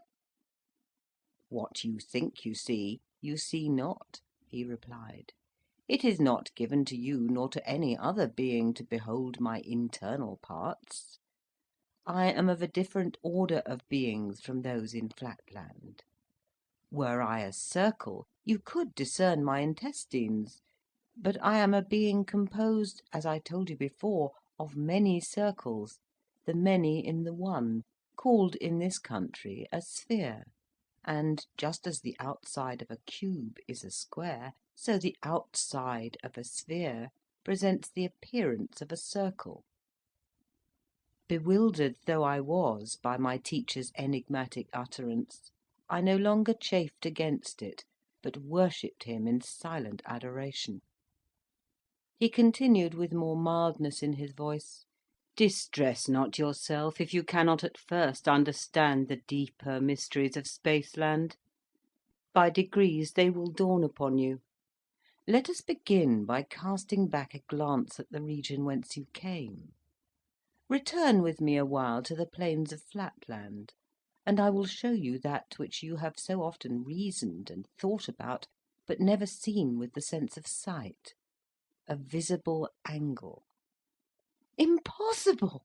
I cried.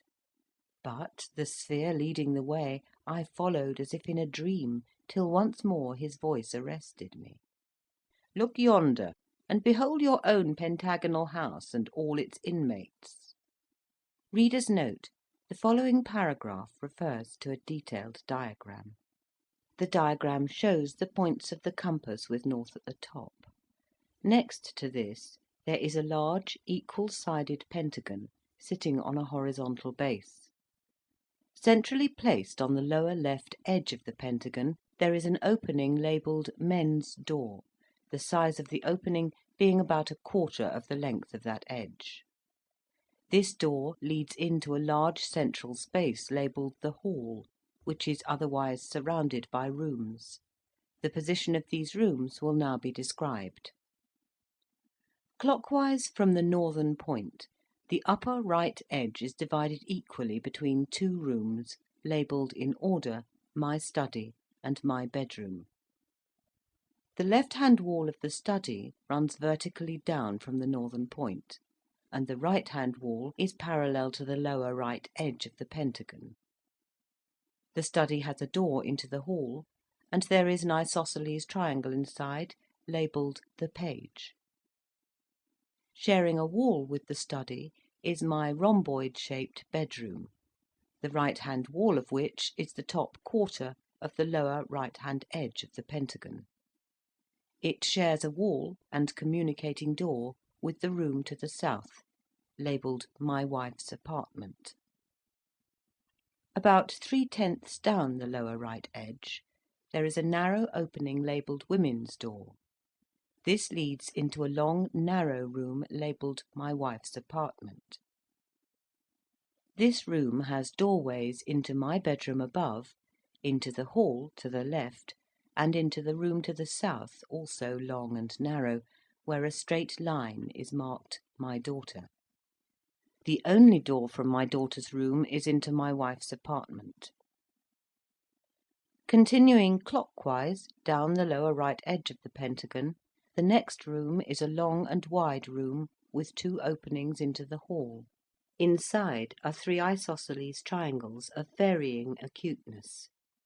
The uppermost and most acute is labelled the scullion, the next and middle-sized is labelled the footman, and the lowest and least acute is labelled the butler. At the bottom right point of the pentagon, a large corner room is labelled the cellar, and has a door into the hall. Along the left half of the bottom or southern edge, there are 2 small rooms, each with a door into the hall, and each with a hexagon inside, labelled "My grandson's." Continuing clockwise up the left side of the pentagon, between the men's door and the northern point, there are 4 small rooms. Each of these rooms, labelled "My son's," has a pentagon inside it, and a door into the hall. In the middle of the central hall is a straight line, labelled "My wife." Outside the pentagon, one at each end of the bottom or southern edge, are 2 very acute isosceles triangles, each labelled "Policeman." End of reader's note. I looked below, and saw with my physical eye all that domestic individuality which I had hitherto merely inferred with the understanding. And how poor and shadowy was the inferred conjecture in comparison with the reality which I now beheld! My 4 sons calmly asleep in the north-western rooms, my 2 orphan grandsons to the south, the servants, the butler, my daughter, all in their several apartments. Only my affectionate wife, alarmed by my continued absence, had quitted her room, and was roving up and down in the hall, anxiously awaiting my return. Also the page, aroused by my cries, had left his room, and, under pretext of ascertaining whether I had fallen somewhere in a faint, was prying into the cabinet in my study. All this I could now see, not merely infer. And as we came nearer and nearer, I could discern even the contents of my cabinet, and the 2 chests of gold, and the tablets of which the sphere had made mention. Touched by my wife's distress, I would have sprung downward to reassure her, but I found myself incapable of motion. "Trouble not yourself about your wife," said my guide. "She will not be long left in anxiety. Meantime, let us take a survey of Flatland." Once more I felt myself rising through space. It was even as the sphere had said. The further we receded from the object we beheld, the larger became the field of vision. My native city, with the interior of every house and every creature therein, lay open to my view in miniature. We mounted higher, and lo! the secrets of the earth, the depths of mines and inmost caverns of the hills were bared before me. Awestruck at the sight of the mysteries of the earth thus unveiled before my unworthy eye, I said to my companion, "Behold, I am become as a god! For the wise men in our country say that to see all things, or, as they express it, omnividence, is the attribute of God alone." There was something of scorn in the voice of my teacher as he made answer, "Is it so indeed? Then the very pickpockets and cutthroats of my country are to be worshipped by your wise men as being gods, for there is not one of them that does not see as much as you see now. But trust me, your wise men are wrong. I. Then is omnividence the attribute of others beside gods? Sphere. I do not know. But if a pickpocket or a cutthroat of our country can see everything that is in your country, surely that is no reason why the pickpocket or cutthroat should be accepted by you as a god. This omnividence, as you call it, it is not a common word in Spaceland. Does it make you more just, more merciful, less selfish, more loving? Not in the least.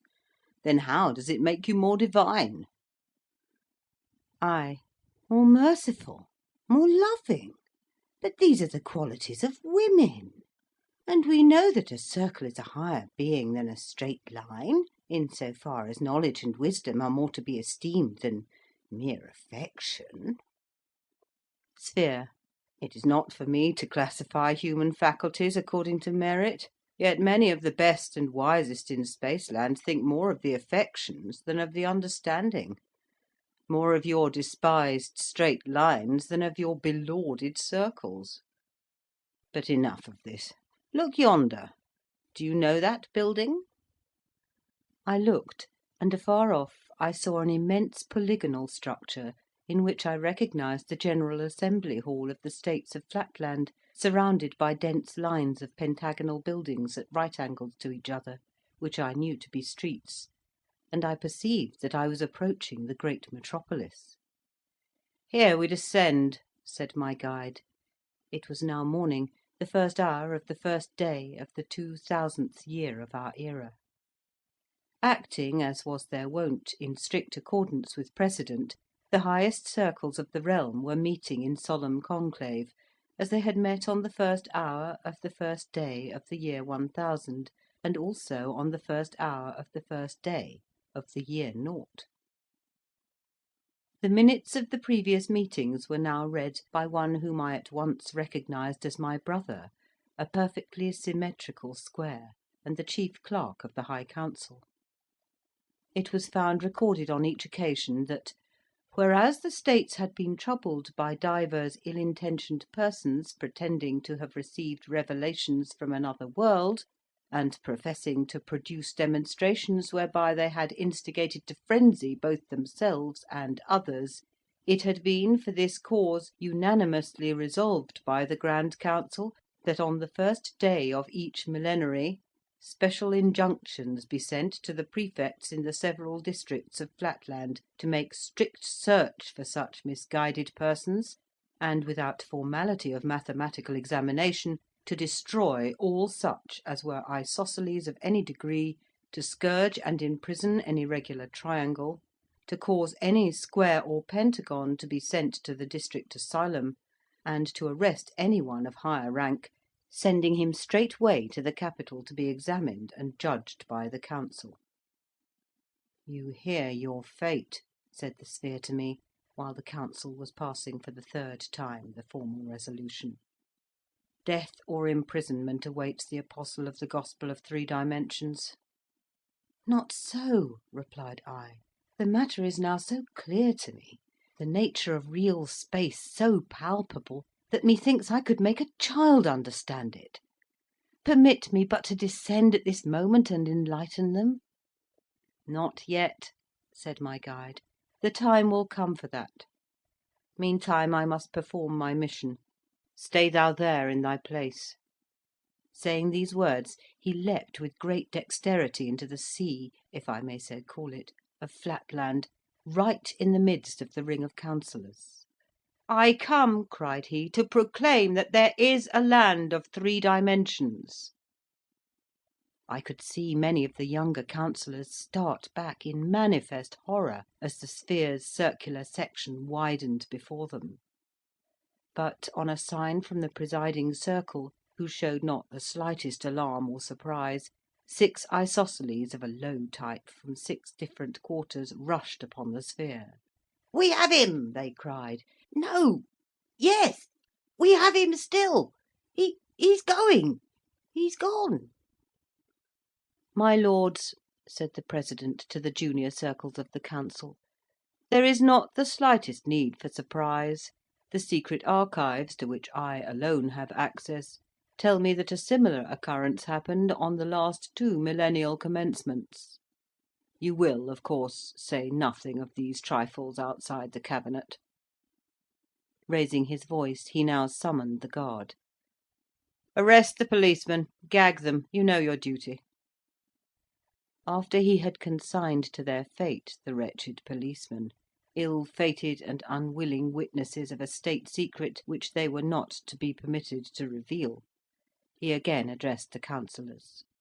"My lords, the business of the council being concluded, I have only to wish you a happy New Year." Before departing, he expressed at some length to the clerk, my excellent but most unfortunate brother, his sincere regret that, in accordance with precedent, and for the sake of secrecy, he must condemn him to perpetual imprisonment, but added his satisfaction that, unless some mention were made by him of that day's incident, his life would be spared. Section 19. How, though the sphere showed me other mysteries of Spaceland, I still desired more, and what came of it. When I saw my poor brother led away to imprisonment, I attempted to leap down into the council chamber, desiring to intercede on his behalf, or at least bid him farewell. But I found that I had no motion of my own. I absolutely depended on the volition of my guide, who said in gloomy tones, "Heed not thy brother. Haply thou shalt have ample time hereafter to condole with him. Follow me." Reader's note: the following paragraph makes reference to a diagram. Diagram 1 shows a 3-dimensional cube, with visible edges drawn and hidden edges dotted, giving it a 3-dimensional appearance. Horizontal shading makes it appear that the cube is made up of many layers. Diagram 2 shows the same figure, but all lines indicating perspective are missing, with the effect that it no longer appears to be solid, but looks like a 2-dimensional irregular hexagonal figure. End of reader's note. Once more we ascended into space. "Hitherto," said the sphere, "I have shown you naught save plain figures and their interiors. Now I must introduce you to solids, and reveal to you the plan upon which they are constructed. Behold this multitude of movable square cards. See, I put one on another, not, as you supposed, northward of the other, but on the other. Now a second, now a third. See, I am building up a solid by a multitude of squares parallel to one another. Now the solid is complete, being as high as it is long and broad, and we call it a cube." "Pardon me, my lord," replied I, "but to my eye the appearance is as of an irregular figure whose inside is laid open to the view. In other words, methinks I see no solid, but a plane such as we infer in Flatland, only of an irregularity which betokens some monstrous criminal, so that the very sight of it is painful to my eyes." "True," said the sphere, "it appears to you a plane, because you are not accustomed to light and shade and perspective. Just as in Flatland a hexagon would appear a straight line to one who has not the art of sight recognition. But in reality it is a solid, as you shall learn by the sense of feeling." He then introduced me to the cube, and I found that this marvellous being was indeed no plane, but a solid, and that he was endowed with 6 plane sides and 8 terminal points, called solid angles. And I remembered the saying of the sphere, that just such a creature as this would be formed by a square moving, in space, parallel to himself. And I rejoiced to think that so insignificant a creature as I could in some sense be called the progenitor of so illustrious an offspring. but still I could not fully understand the meaning of what my teacher had told me concerning light and shade and perspective, and I did not hesitate to put my difficulties before him. Were I to give the sphere's explanation of these matters, succinct and clear though it was, it would be tedious to an inhabitant of space, who knows these things already.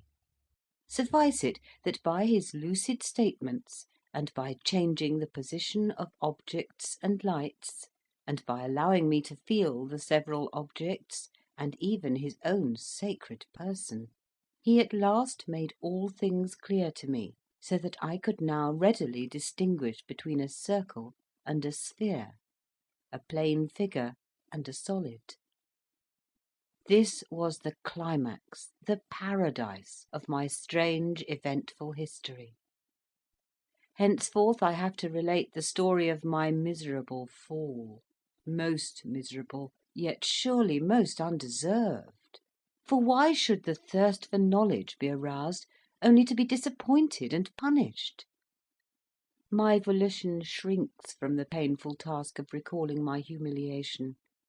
Yet, like a second Prometheus, I will endure this and worse, if by any means I may arouse in the interiors of plain and solid humanity a spirit of rebellion against the conceit which would limit our dimensions to 2 or 3 or any number short of infinity. Away then with all personal considerations. Let me continue to the end, as I began, without further digressions or anticipations, pursuing the plain path of dispassionate history.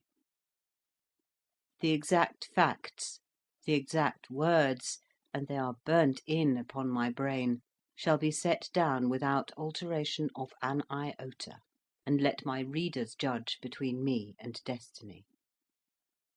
The sphere would willingly have continued his lessons by indoctrinating me in the conformation of all regular solids, cylinders, cones, pyramids, pentahedrons, hexahedrons, dodecahedrons, and spheres, but I ventured to interrupt him.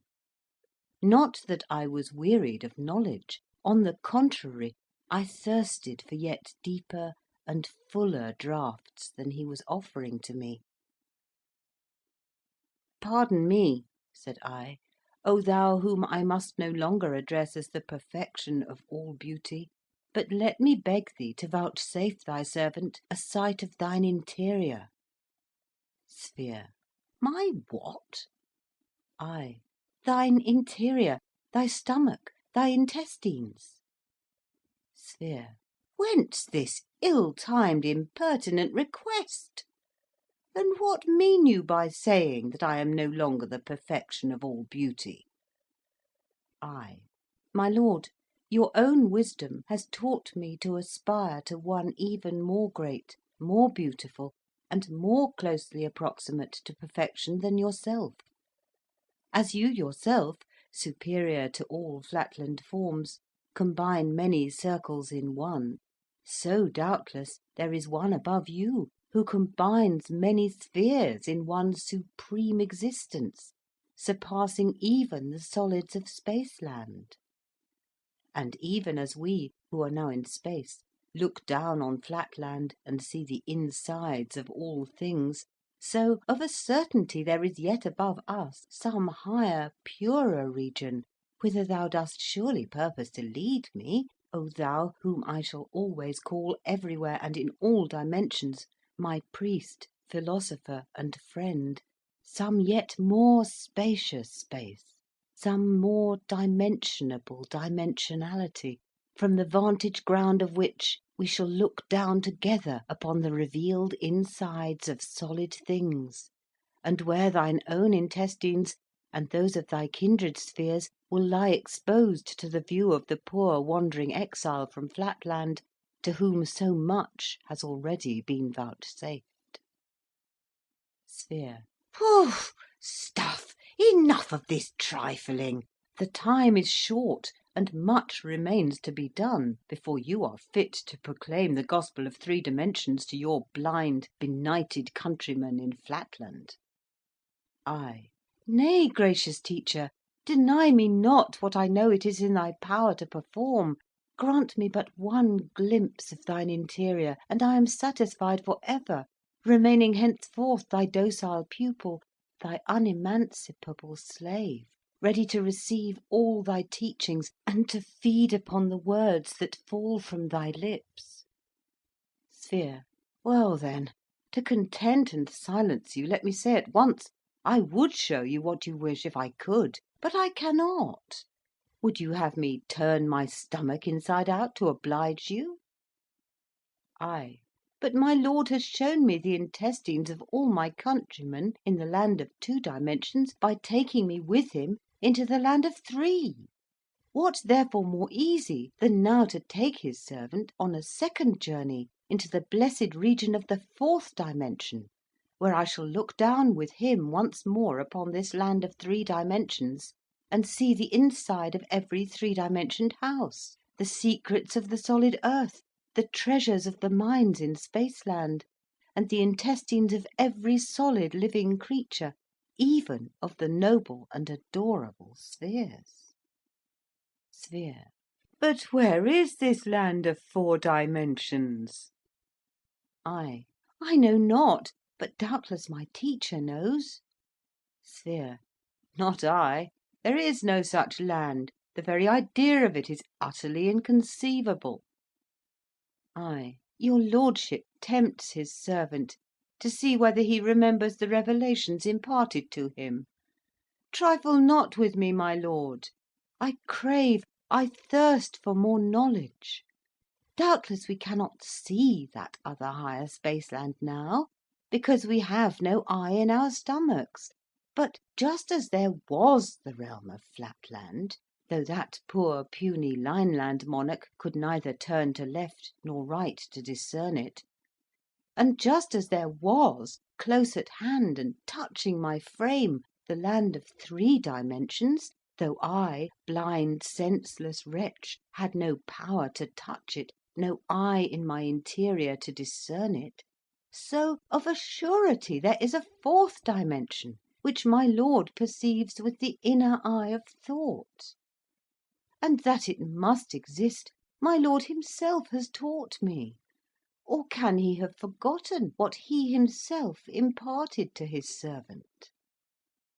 In 1 dimension, did not a moving point produce a line with 2 terminal points? In 2 dimensions, did not a moving line produce a square with 4 terminal points?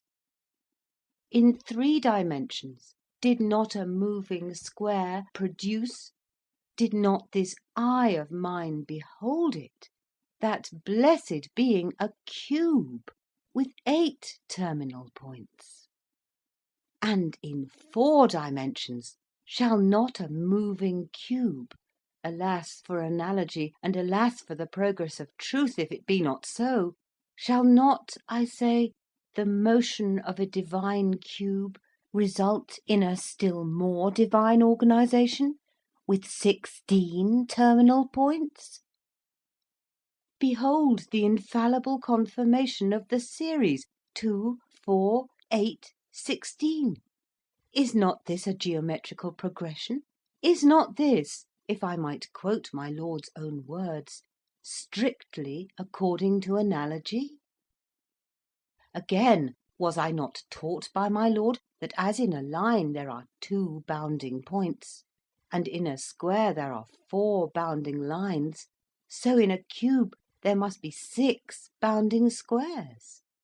Behold once more the confirming series 2, 4, 6. Is not this an arithmetical progression?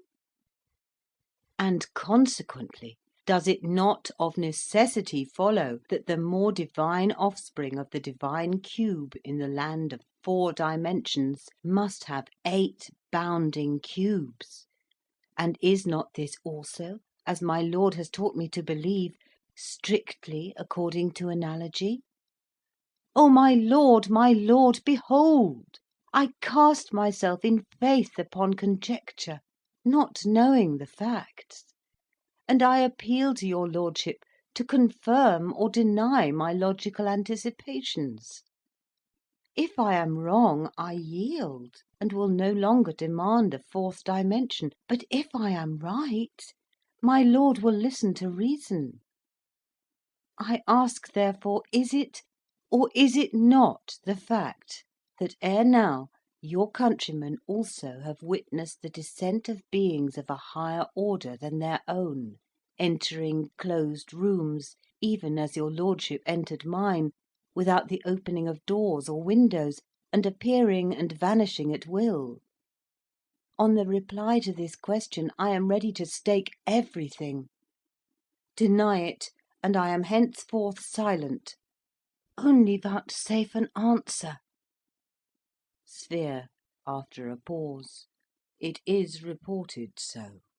But men are divided in opinion as to the facts, and even granting the facts, they explain them in different ways, and in any case, however great may be the number of different explanations, no one has adopted or suggested the theory of a fourth dimension.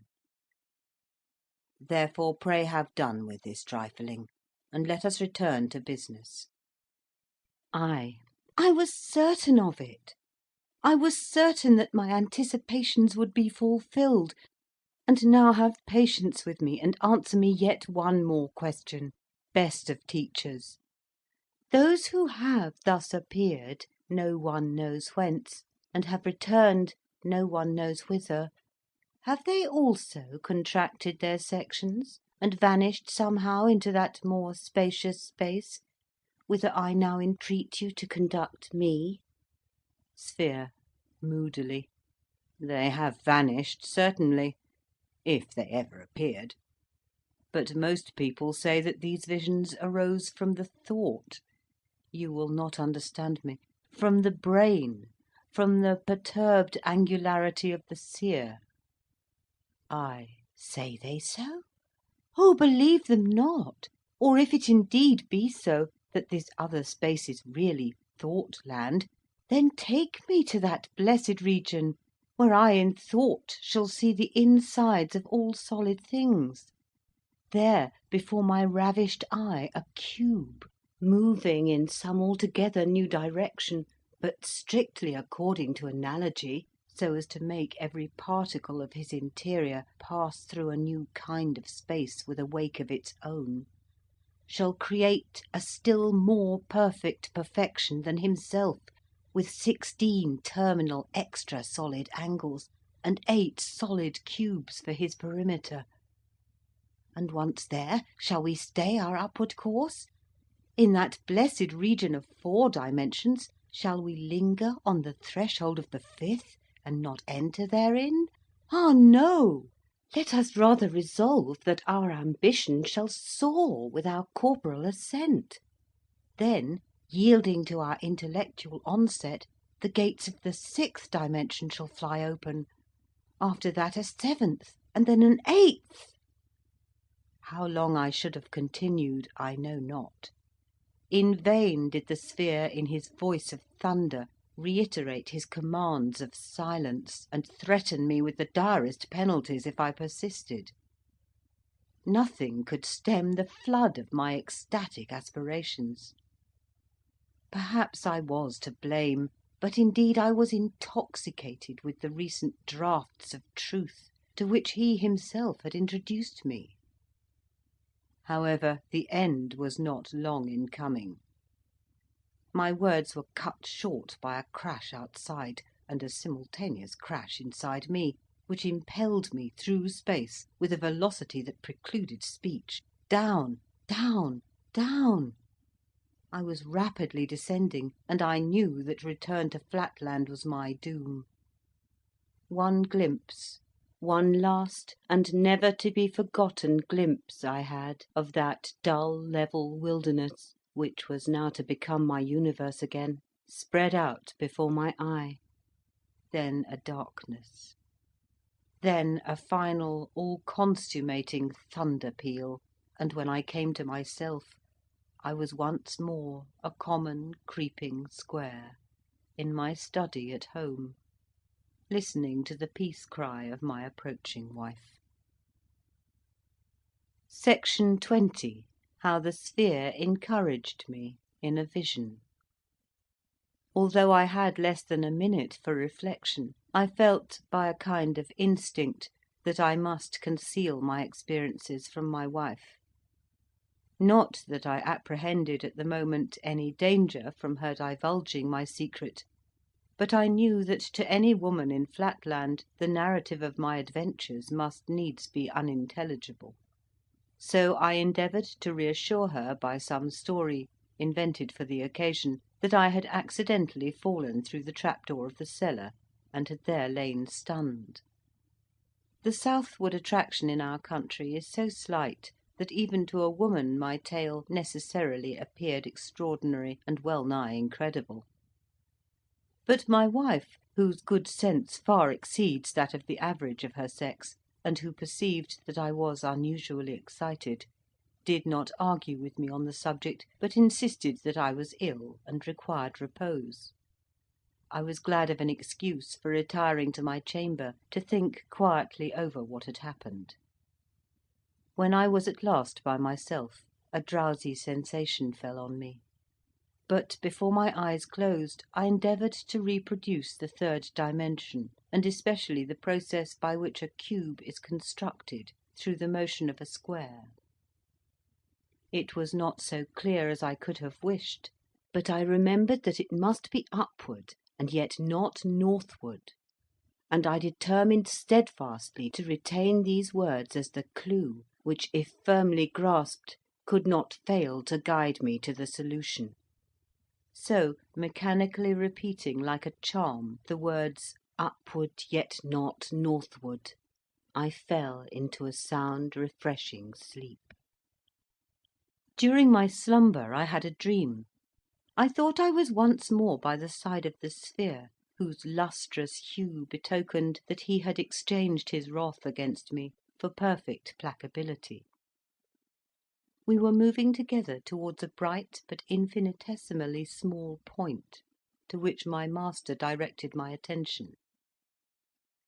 As we approached, methought there issued from it a slight humming noise, as from one of your Spaceland bluebottles, only less resonant by far, so slight indeed that even in the perfect stillness of the vacuum through which we soared, the sound reached not our ears till we checked our flight at a distance from it of something under 20 human diagonals. "Look yonder," said my guide.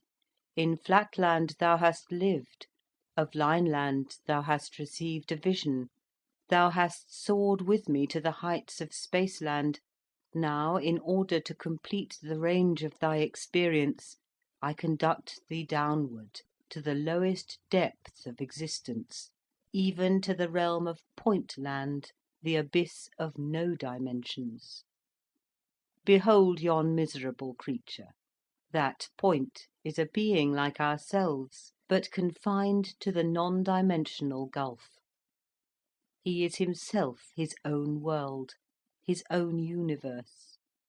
Of any other than himself he can form no conception. He knows not length, nor breadth, nor height, for he has had no experience of them. He has no cognizance even of the number 2, nor has he a thought of plurality, for he is himself his one and all, being really nothing. Yet mark his perfect self-contentment, and hence learn this lesson, that to be self-contented is to be vile and ignorant, and that to aspire is better than to be blindly and impotently happy. Now listen." He ceased, and there arose from the little buzzing creature a tiny, low, monotonous, but distinct tinkling, as from one of your Spaceland phonographs, from which I caught these words: "Infinite beatitude of existence. It is, and there is none else beside it." "What," said I, "does the puny creature mean by it?"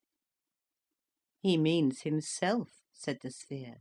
Have you not noticed before now that babies and babyish people who cannot distinguish themselves from the world speak of themselves in the third person?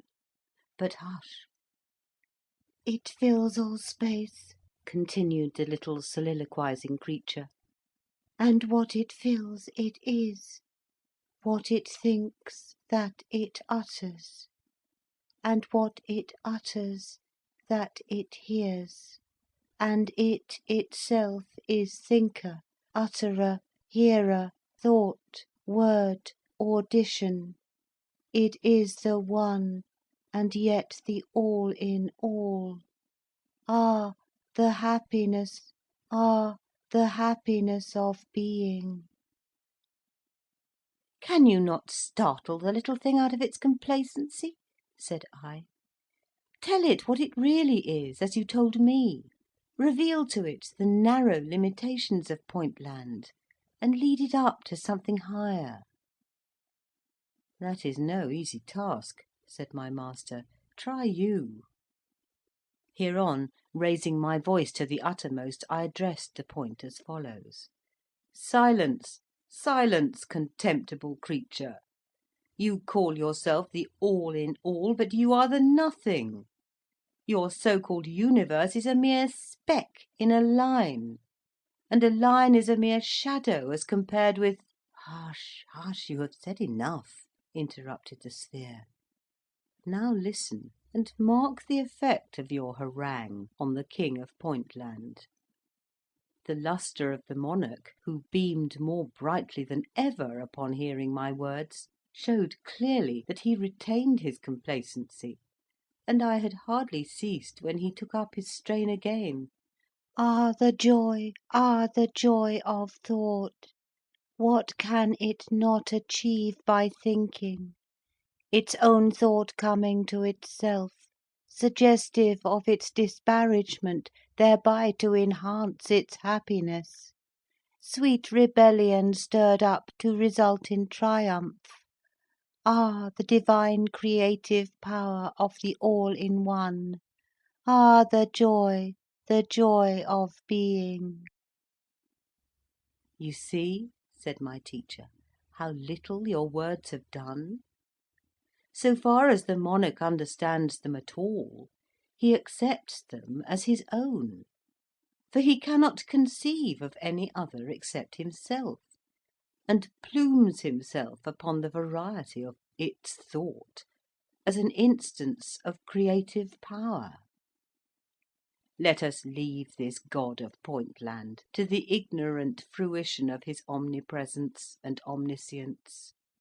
Nothing that you or I can do can rescue him from his self-satisfaction." After this, as we floated gently back to Flatland, I could hear the mild voice of my companion pointing the moral of my vision, and stimulating me to aspire, and to teach others to aspire.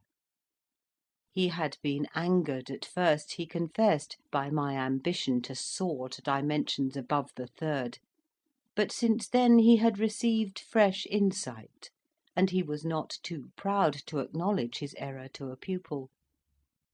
Then he proceeded to initiate me into mysteries yet higher than those I had witnessed, showing me how to construct extra solids by the motion of solids, and double extra solids by the motion of extra solids, and all strictly according to analogy. All by methods so simple, so easy, as to be patent even to the female sex. End of section 20. Recording by Ruth Golding.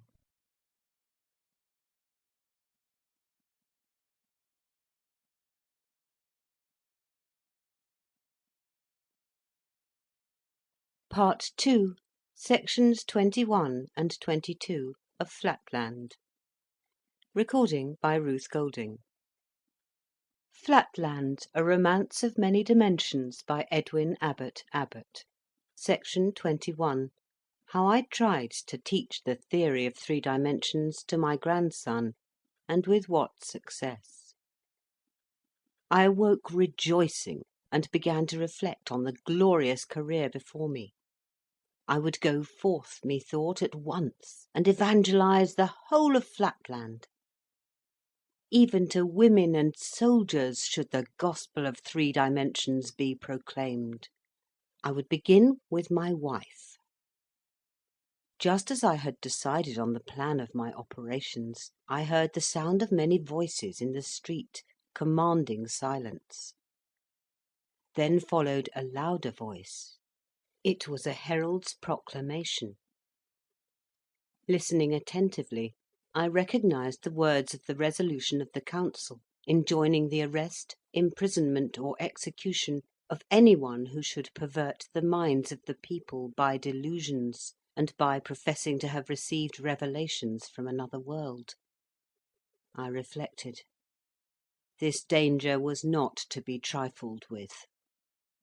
It would be better to avoid it by omitting all mention of my revelation, and by proceeding on the path of demonstration, which, after all, seemed so simple and so conclusive that nothing would be lost by discarding the former means. Upward, not northward, was the clue to the whole proof. It had seemed to me fairly clear before I fell asleep, and when I first awoke, fresh from my dream, it had appeared as patent as arithmetic. But somehow it did not seem to me quite so obvious now. Though my wife entered the room opportunely just at that moment, I decided, after we had interchanged a few words of commonplace conversation, not to begin with her. My pentagonal sons were men of character and standing, and physicians of no mean reputation, but not great in mathematics, and in that respect unfit for my purpose. But it occurred to me that a young and docile hexagon with a mathematical turn would be a most suitable pupil. Why, therefore, not make my first experiment with my little precocious grandson, whose casual remarks on the meaning of 3 cubed had met with the approval of the sphere? Discussing the matter with him, a mere boy, I should be in perfect safety, for he would know nothing of the proclamation of the council, whereas I could not feel sure that my sons, so greatly did their patriotism and reverence for the circles predominate over mere blind affection, might not feel compelled to hand me over to the prefect, if they found me seriously maintaining the seditious heresy of the 3rd dimension. But the first thing to be done was to satisfy in some way the curiosity of my wife, who naturally wished to know something of the reasons for which the circle had desired that mysterious interview, and of the means by which he had entered our house. Without entering into the details of the elaborate account I gave her, an account, I fear, not quite so consistent with truth as my readers in Spaceland might desire, I must be content with saying that I succeeded at last in persuading her to return quietly to her household duties, without eliciting from me any reference to the world of 3 dimensions. This done, I immediately sent for my grandson, for, to confess the truth, I felt that all I had seen and heard was in some strange way slipping away from me, like the image of a half-grasped, tantalizing dream, and I longed to essay my skill in making a first disciple. When my grandson entered the room, I carefully secured the door. Then, sitting down by his side, and taking our mathematical tablets, or, as you would call them, lines, I told him we would resume the lesson of yesterday. I taught him once more how a point by motion in 1 dimension produces a line, and how a straight line in 2 dimensions produces a square. After this, forcing a laugh, I said, "And now, you scamp, you wanted to make me believe that a square may in the same way by motion, upward, not northward, produce another figure, a sort of extra square in 3 dimensions. Say that again, you young rascal." At this moment we heard once more the heralds' "Oh yes, oh yes," outside in the street, proclaiming the resolution of the council. Young though he was, my grandson, who was unusually intelligent for his age, and bred up in perfect reverence for the authority of the circles, took in the situation with an acuteness for which I was quite unprepared. He remained silent till the last words of the proclamation had died away, and then, bursting into tears, "Dear grandpapa," he said, "that was only my fun, and of course I meant nothing at all by it, and we did not know anything then about the new law, and I don't think I said anything about the third dimension, and I am sure I did not say one word about upward, not northward, for that would be such nonsense, you know. How could a thing move upward and not northward? Upward and not northward! Even if I were a baby, I could not be so absurd as that. How silly it is! Ha, ha, ha!" "Not at all silly," said I, losing my temper. "Here, for example, I take this square," and at the word I grasped a movable square which was lying at hand, "and I move it, you see, not northward, but, yes, I move it upward.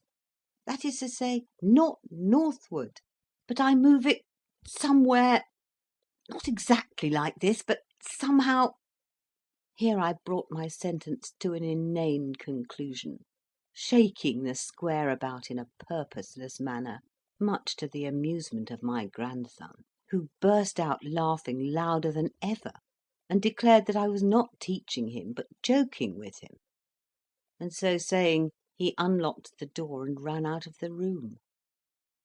Thus ended my first attempt to convert a pupil to the gospel of three dimensions. Section 22. How I then tried to diffuse the theory of three dimensions by other means, and of the result. My failure with my grandson did not encourage me to communicate my secret to others of my household. Yet neither was I led by it to despair of success. Only I saw that I must not wholly rely on the catch phrase "upward, not northward," but must rather endeavour to seek a demonstration by setting before the public a clear view of the whole subject, and for this purpose it seemed necessary to resort to writing. So I devoted several months in privacy to the composition of a treatise on the mysteries of three dimensions. Only, with the view of evading the law, if possible, I spoke not of a physical dimension, but of a Thoughtland, whence, in theory, a figure could look down upon Flatland, and see simultaneously the insides of all things, and where it was possible that there might be supposed to exist a figure environed, as it were, with 6 squares, and containing 8 terminal points. But in writing this book, I found myself sadly hampered by the impossibility of drawing such diagrams as were necessary for my purpose. For of course in our country of Flatland there are no tablets but lines, and no diagrams but lines, all in one straight line, and only distinguishable by difference of size and brightness; so that when I had finished my treatise, which I entitled "Through Flatland to Thoughtland," I could not feel certain that many would understand my meaning. Meanwhile my life was under a cloud. All pleasures palled upon me. All sights tantalized and tempted me to outspoken treason, because I could not but compare what I saw in 2 dimensions with what it really was if seen in 3, and could hardly refrain from making my comparisons aloud.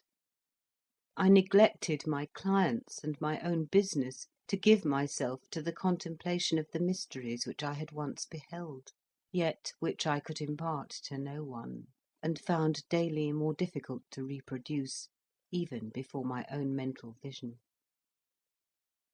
One day, about 11 months after my return from Spaceland, I tried to see a cube with my eye closed, but failed; and though I succeeded afterwards, I was not then quite certain, nor have I been ever afterwards, that I had exactly realised the original.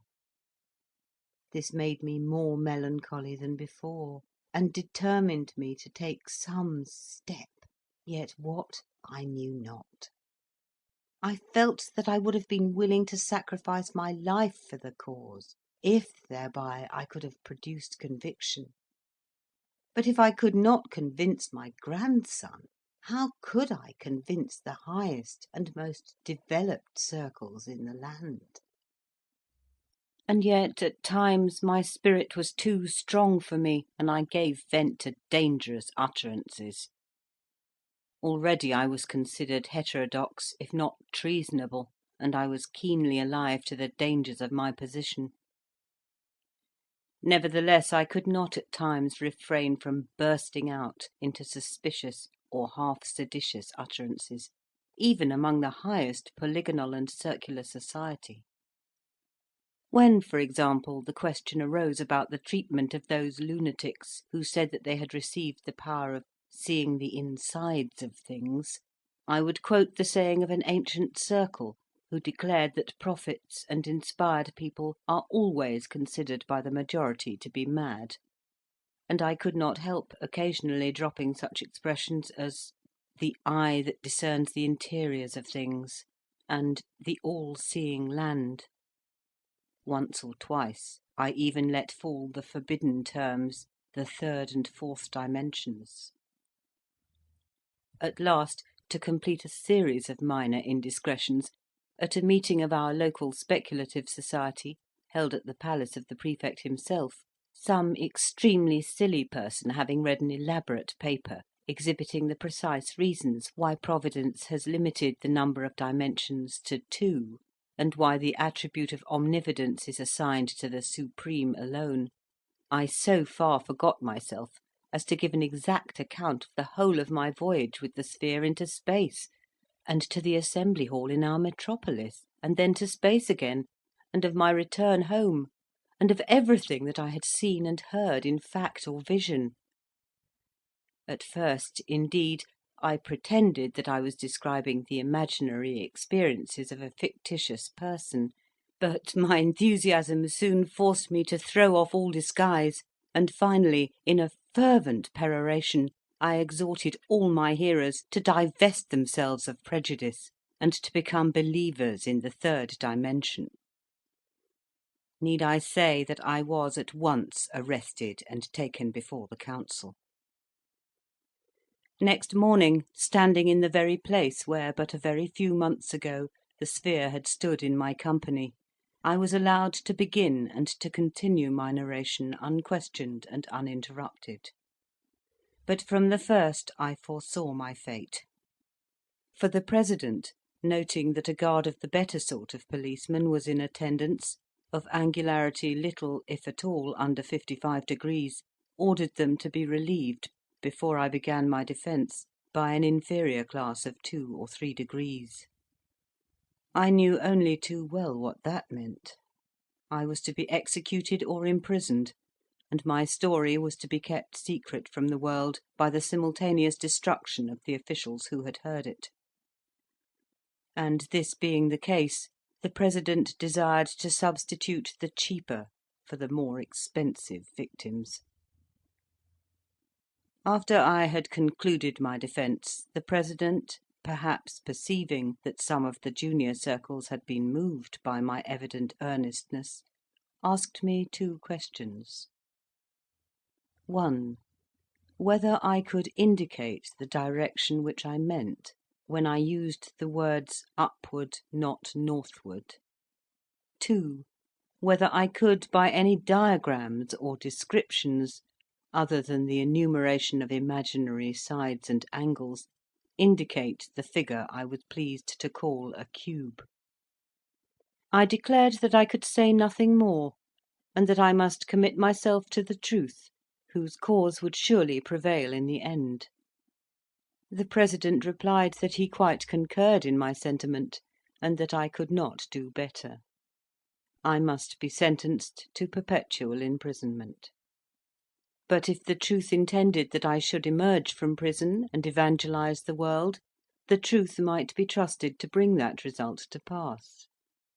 Meanwhile I should be subjected to no discomfort that was not necessary to preclude escape, and unless I forfeited the privilege by misconduct, I should be occasionally permitted to see my brother, who had preceded me to my prison.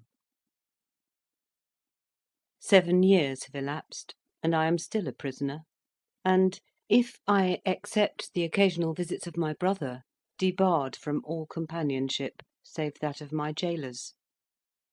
My brother is one of the best of squares, just, sensible, cheerful, and not without fraternal affection.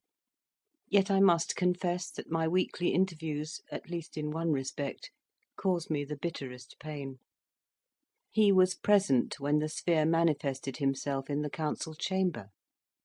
He saw the sphere's changing sections. He heard the explanation of the phenomena then given to the circles. Since that time, scarcely a week has passed during 7 whole years without his hearing from me a repetition of the part I played in that manifestation, together with ample descriptions of all the phenomena in Spaceland, and the arguments for the existence of solid things, derivable from analogy. Yet, I take shame to be forced to confess it, my brother has not yet grasped the nature of the third dimension, and frankly avows his disbelief in the existence of a sphere. Hence I am absolutely destitute of converts, and, for aught that I can see, the millennial revelation has been made to me for nothing. Prometheus up in Spaceland was bound for bringing down fire for mortals, but I, poor Flatland Prometheus, lie here in prison for bringing down nothing to my countrymen. Yet I exist in the hope that these memoirs in some manner, I know not how, may find their way to the minds of humanity in some dimension, and may stir up a race of rebels who shall refuse to be confined to limited dimensionality. That is the hope of my brighter moments. Alas, it is not always so. Heavily weighs on me at times the burdensome reflection that I cannot honestly say I am confident as to the exact shape of the once seen, oft regretted cube. And in my nightly visions the mysterious precept, "Upward, not northward," haunts me like a soul-devouring sphinx.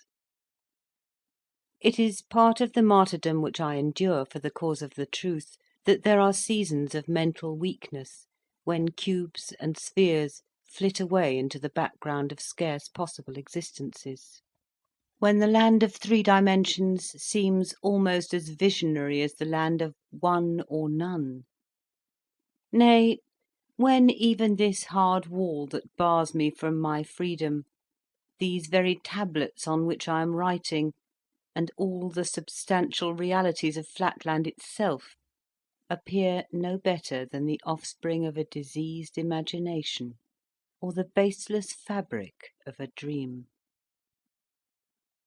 The End of Flatland, a Romance of Many Dimensions, by Edwin Abbott Abbott. Read by Ruth Golding, October 2008.